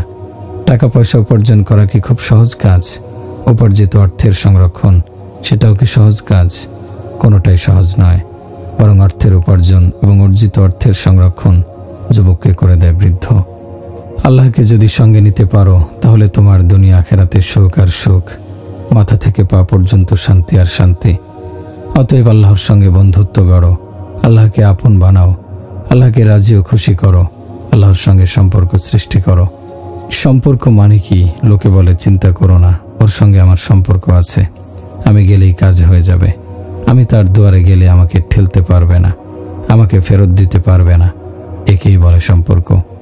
আমি তাকে চিনি, সেও আমাকে চেনে, এটাকে বলে পরিচিতি। পরিচয় আর সম্পর্ক ঘনিষ্ঠ হলে সেখানে এমন অবস্থা তৈরি হয়, আপনি তার দুয়ারে গেলে সে অবশ্যই আপনার কাজ করে দেয়, যদি তার সাধ্যে থাকে এবং সে আপনাকে ফিরিয়ে দিতে পারে না। সেইভাবে আল্লাহর সঙ্গে সম্পর্ক গড়ুন। আর দেখুন আল্লাহ তাআলা এই সম্পর্কের কারণে তার বান্দার প্রার্থনা সম্পর্কে কি বলেন। আমার বান্দার প্রার্থনার হাত খালি ফেরাতে আমার লজ্জাবোধ হয়, এর নাম সম্পর্ক। আল্লাহর সঙ্গে এই সম্পর্ক তৈরি করুন। মালিক ইবনে দিনার রহমতুল্লাহি আলাইহি নৌকায় সফর করছিলেন, খুব সাধারণ পোশাক পরা ছিলেন। সেই নৌকার অন্য এক যাত্রীর খুব দামি একটি পাথর চুরি হয়ে গিয়েছিল। সেটা ছিল অমূল্য জওহরের হীরা। লোকটি হারানো হীরার জন্য হইচই শুরু করলো এবং মালিক ইবনে দিনারকে চোর সাব্যস্ত করে বসল। সেই নৌকাতে সেই যুগের বিখ্যাত ওলি জুন্নুন মিসরিও হাজির ছিলেন। তিনি লোকটির হইচই বন্ধ করে দিয়ে বললেন, আপনি একটু সবর করুন, আমি ওর সঙ্গে একটু কথা বলে দেখি। তিনি উঠে গিয়ে মালিক ইবনে দিনারের কাছে বসলেন। বেটা, তুমি কি ভুল করে লোকটির হীরা নিয়েছ? তিনি লাফিয়ে উঠে এমন জবাব দিলেন না যে, দেখুন, আমি কোনো চোর নই, প্রয়োজনে আপনারা আমার সামান তালাশ করুন, এই নিন আমার ব্যাগ দেখুন, আমার পকেট দেখুন, আমি এখানে চুরি করতে আসিনি। এসব কিছুই তিনি বললেন না। তাহলে তিনি জুন্নুন মিসরির কথা শুনে কি জবাব দিলেন? তিনি মুখে কোনো কথাই বললেন না, বরং একবার শুধু আকাশের দিকে চোখ মেলে তাকালেন, যেন তিনি আসমানওয়ালাকে জানিয়ে দিলেন, মাওলা, তুমি যেমন চেয়েছ তাই হোক, আমার কোনো অভিযোগ নেই, তোমার ফয়সালায় আমি সন্তুষ্ট। হায়, তারাও ছিলেন মানুষ, আর আজকের আমরাও মানুষ। প্রিয় নবী সাল্লাল্লাহু আলাইহি সাল্লাম ইরশাদ করেন, এমন একটি সময় আসবে যখন আমার উম্মতের আকাঙ্ক্ষা থাকবে শুধু টাকা পয়সা জমানো, অথবা শুধু শাহওয়াত পুরা করা, শুধু সুস্বাদু উপাদেয় খাবারের প্রতি থাকবে তাদের জীবনের প্রধান আকর্ষণ, অথবা যৌন আকাঙ্ক্ষা মেটানোর লক্ষ্যে নারীদের পেছনে দৌড়ানো হবে তাদের জীবনের প্রধানতম কাজ। এগুলো ছাড়া তাদের জীবনে আর কোনো আকাঙ্ক্ষা থাকবে না। সেই সময়ে যেসব মানুষ পৃথিবীতে থাকবে তারা মানুষ নয়, মানুষের চেহারায় তারা হবে জানোয়ার। কয়েক বছর পূর্বেও মালিক ইবনে দিনার এমন ছিলেন, সারাক্ষণ তিনি থাকতেন মদের নেশায় বিভোর, পানশালার আড্ডায় তিনি হতেন মধ্যমণি। এরপর মহান আল্লাহর করুণায় তিনি হেদায়েত লাভ করেছেন। আল্লাহর সঙ্গে সম্পর্ক গড়ার, তার মহব্বত ও ভালোবাসা অর্জনের জন্য মেহনত করেছেন, মুজাহাদা করেছেন, জান লাগিয়েছেন। তারপর তিনি পেয়েছেন এমন দুর্লভ মর্যাদা, নাজরা নাজরাতাং ফাসসামা। তিনি আসমানের দিকে একবার চোখ মেলে তাকালেন। এরপরে হঠাৎ সেই নৌকাটিকে চতুর্দিক থেকে অসংখ্য মাছ ঘিরে ধরল, যাদের প্রত্যেকের মুখে ছিল একটি করে জওহরের হীরা। তিনি একটি মাছের মুখ থেকে একটি হীরা তুলে নিয়ে জুন্নুন মিসরিকে দিয়ে বললেন, আমি চুরি করিনি, তবে এই হীরা আপনি ওই লোকটিকে দিয়ে দিন। এই বলে তিনি নৌকা থেকে নেমে পড়লেন এবং পানির উপর দিয়ে হেঁটে হেঁটে নদী পার হয়ে গেলেন। লাউ কানা লি ইবনি আদমা হাব্বাতুশ শাঈরি মিনাল বাকিনি আন ইয়ামশিআ আলাল মাই যে ব্যক্তির দিলে জবের দানা পরিমাণ ইয়াকিন, আল্লাহর থেকে সবকিছু হওয়া বিশ্বাস, তাওয়াক্কুল ও ভরসা থাকবে, সে পানির উপর দিয়ে হেঁটে যেতে পারবে। পানি তাকে ডুবাতে পারবে না, তার জন্য রাস্তা করে দিতে বাধ্য হবে। অতএব আমার ভাইরা, আল্লাহর সঙ্গে সম্পর্ক গড়ে তুলুন। উম্মে সাদ রাদিয়াল্লাহু আনহার পুত্র মারা গেল। পুত্রের ইন্তেকালের খবর পেয়ে তিনি বেরিয়ে এলেন। ততক্ষণে তার মৃত পুত্রকে গোসল দেয়া ও কাফন পরানো হয়ে গেছে। উম্মে সাদ এসে পায়ের কাছে বসে পড়লেন। সেই মুহূর্তে সেখানে নবীজি সাল্লাল্লাহু আলাইহি সাল্লাম হাজির ছিলেন। তিনি তাকেও কিছুই না বলে দোয়া করতে শুরু করলেন। আমানতু বিকা তাওয়ান ওয়া হাজারতু ইলাইকা রাগবাতান। হে আল্লাহ, তোমার মহব্বতে স্বেচ্ছায় কালেমা পড়েছি। তোমারই মহব্বতে মক্কার ঘর বাড়ি ছেড়ে তোমার নবীর শহর মদিনায় হিজরত করেছি। আজ এমন মুহূর্তে তুমি আমার পুত্রকে নিয়ে গেলে, ফালা তুশমিত বিয়াল আদা। হে আল্লাহ, তুমি আমার ও তোমার দুশমনদের কেন এই সুযোগ করে দিচ্ছ যে তারা বলা বলি করবে বাপদাদার ধর্ম ছাড়ার অভিশাপ লেগেছে, তার পুত্র মরেছে। ও আল্লাহ, আমার ইজ্জত রক্ষা করো। ব্যাস শুধু এতটুকুই বললেন। আমার দুশমনদেরকে হাসার ও টিটকারি করার সুযোগ দিও না। হযরত আনাস রাদিয়াল্লাহু আনহু বর্ণনা করেন, আল্লাহর কসম, তার মুখের কথা শেষ হতে না হতেই মৃত লাশের মধ্যে নড়াচড়া শুরু হলো। এরপর কাফনের কাপড় সরিয়ে সোজা উঠে বসল তার মৃত পুত্র। আল্লাহর সঙ্গে এই সম্পর্ক আমরাও গড়তে পারি। উম্মে সাদকে দেখুন, আল্লাহর রাসূল সেখানে হাজির। তার কাছে গিয়ে বললেন না, ইয়া রাসূলুল্লাহ, আপনি দোয়া করে দিন, বরং আল্লাহর সঙ্গে সম্পর্কের কারণে নিজেই দোয়া করলেন। এক মুসলিম অন্য মুসলিমের জন্য দোয়া করা সুন্নত, দোয়া চাওয়া সুন্নত, কিন্তু আমাদের সমাজে রেওয়াজ হয়ে গেছে এমন, আমি কিছুই করব না, হুজুর আমার জন্য কাজ করে দোয়া করবেন। এটা তো সেই লোকের মতোই হলো, হুজুর আমার পেটে ভীষণ ব্যথা, আপনি দয়া করে ব্যথায় কাতর হয়ে কান্নাকাটি করুন, আহ করুন, আমি কিছু করতে পারবো না, যা করার আপনি করুন। আরে ভাই, পেটে ব্যথা হয়েছে আপনার, হায় হায় আপনাকেই করতে হবে। আপনার ব্যথার জন্য হুজুর কেন হায় হায় করতে যাবেন? এক সাহাবী বাড়িতে ঢুকে নিজের স্ত্রীকে জিজ্ঞাসা করলেন, খাবার কিছু আছে? স্ত্রী জবাব দিলেন, না, খাবার মতো আজ কিছুই নেই, আজ না খেয়ে দিন কাটাতে হবে। সাহাবী পেরেশান ও চিন্তিত হয়ে পড়লেন। ক্ষুধার যন্ত্রণা নিয়ে ঘরে বসে থাকা সম্ভব নয়, অন্যদের ক্ষুধার্ত অবস্থা সহ্য করাও কষ্টকর। তিনি বাইরে বের হয়ে পড়লেন। স্ত্রী চিন্তা করলেন, আমি কিভাবে আমার এই অভাব ও অনাহারের বিষয়টি লুকাবো? আমার প্রতিবেশীরা যেন বুঝতে না পারে আমাদের গৃহে খাবার নেই। তিনি চুলা জ্বালাতে শুরু করলেন। চুলার ধোঁয়া দেখে যেন প্রতিবেশীরা বুঝতে পারে ওই গৃহে রান্না চলছে। অপরদিকে খালি ও শূন্য যাতা ঘোরাতে থাকলেন, যেন সেই আওয়াজ শুনে আশপাশের মহিলারা বুঝতে পারেন আটা পেশা চলছে। এইভাবেই মানুষের কাছে নিজেদের ক্ষুধা ও দারিদ্র্যকে লুকানোর সকল চেষ্টার পাশাপাশি মহান পরওয়ারদিগারের কাছে আরজি পেশ করে দিলেন, ওগো আমার আল্লাহ, তোমার কাছে গোপন নয় যে আমরা ক্ষুধার্ত, অনাহার ক্লিষ্ট। আল্লাহুম্মারযুকনা, হে আল্লাহ আমাদের রিজিকের ব্যবস্থা করো।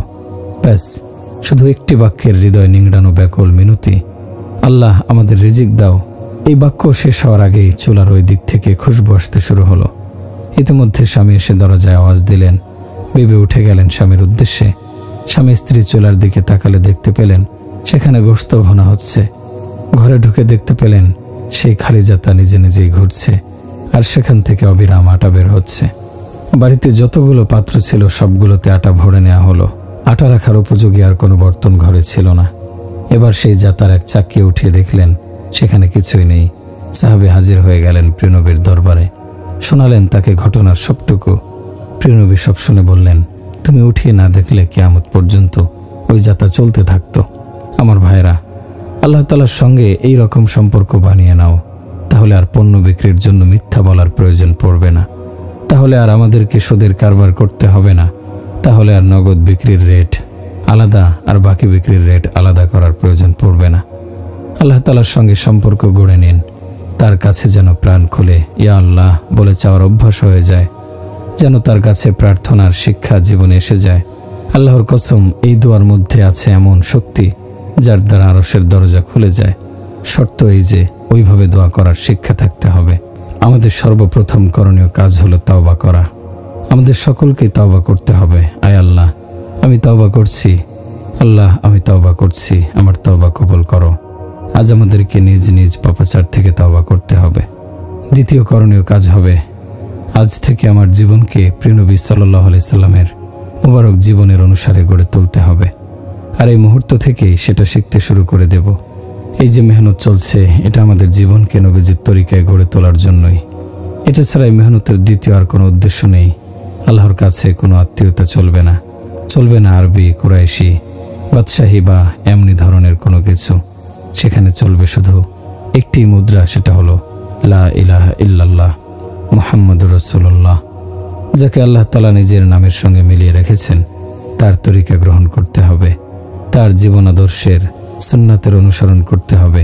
তাহলে আল্লাহ তাআলা সাদারও হবেন, কালারও হবেন, আমিরেরও হবেন, ফকিরেরও হবেন। প্রিয় নবী সাল্লাল্লাহু আলাইহি সাল্লামকে আল্লাহ তাআলা নিজের নৈকট্য দান করেছেন, তাকে আরও দান করেছেন নিজের সঙ্গ। আদম আলাইহিস সালামের দেহে যখন আল্লাহ তাআলা রূহ দান করলেন, তখন তিনি চোখ মেলেই দেখলেন আরশের উপর লিখিত রয়েছে লা ইলাহা ইল্লাল্লাহু মুহাম্মাদুর রাসূলুল্লাহ। যখন তিনি জান্নাতে গেলেন, দেখলেন জান্নাতের দরজায় লেখা রয়েছে লা ইলাহা ইল্লাল্লাহ মুহাম্মাদুর রাসূলুল্লাহ। যখন জান্নাতের হুরদের দেখলেন তাদের প্রত্যেকের কপালে লেখা রয়েছে লা ইলাহা ইল্লাল্লাহ মুহাম্মাদুর রাসূলুল্লাহ। 1 নম্বর কাজ তওবা করা, দ্বিতীয় কাজ প্রিয় নবীর অনুসরণ করা, অর্থাৎ তার জীবন আদর্শের আলোকে আমাদের জীবন গড়ে তোলা। এই পৃথিবীতে মহান আল্লাহর নিকট সর্বশ্রেষ্ঠ সম্মানের অধিকারী ব্যক্তিত্ব মুহাম্মাদুর রাসূলুল্লাহ সাল্লাল্লাহু আলাইহি সাল্লাম।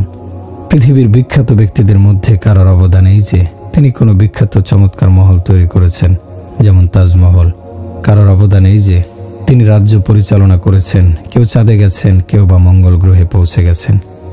অথচ আল্লাহর রাসূল সাল্লাল্লাহু আলাইহি সাল্লাম একই রাতে বাইতুল্লাহ থেকে বাইতুল মুকাদ্দাস গিয়েছেন। সেখান থেকে এক কদমে প্রথম আসমান, তারপর দ্বিতীয়, এরপর তৃতীয়, সর্বশেষ সপ্তম আসমানে গিয়েছেন। আল্লাহ তাআলা তার ইস্তেকবাল অভ্যর্থনা করিয়েছেন ফেরেশতাদের দ্বারা, নারীদের দ্বারাও তার ইস্তেকবাল করিয়েছেন। এরপর আল্লাহ তাআলা এবং তার মাঝে কথোপকথন হয়েছে। আল্লাহ তাআলা তাকে আপন দিদার করিয়েছেন। এমন মহান নবীর জীবন দর্শন ছেড়ে, তার সুন্নাহ ও আদর্শ ছেড়ে আমরা কোথায় যাচ্ছি? এক বেদুইন প্রিয় নবীজির খেদমতে হাজির হয়ে 3টি বিষয় জানতে চাইল। 1, আপনি চান আমরা যেন বাপদাদার ধর্ম ছেড়ে দিয়ে আপনার দিন মেনে নেই, এটা কি সম্ভব? 2, আপনি দাবি করে থাকেন একদিন রোম ও পারস্য আমাদের পদানত হবে, এটা কি সত্য? 3, আপনি বলে থাকেন মৃত্যুর পর আমাদের দেহ মাটিতে মিশে যাবে, এরপর নাকি আবার আমাদের জীবিত করা হবে, এও কি সত্য? প্রিয় নবী সাল্লাল্লাহু আলাইহি সাল্লাম বললেন, আল্লাহ তোমাকে দীর্ঘ জীবন দান করুন। তুমি তোমার জীবদ্দশাতেই দেখতে পাবে সমগ্র আরব জাহান বাপদাদার ধর্ম ছেড়ে দিয়ে ইসলাম ধর্মে দীক্ষিত হয়ে গেছে।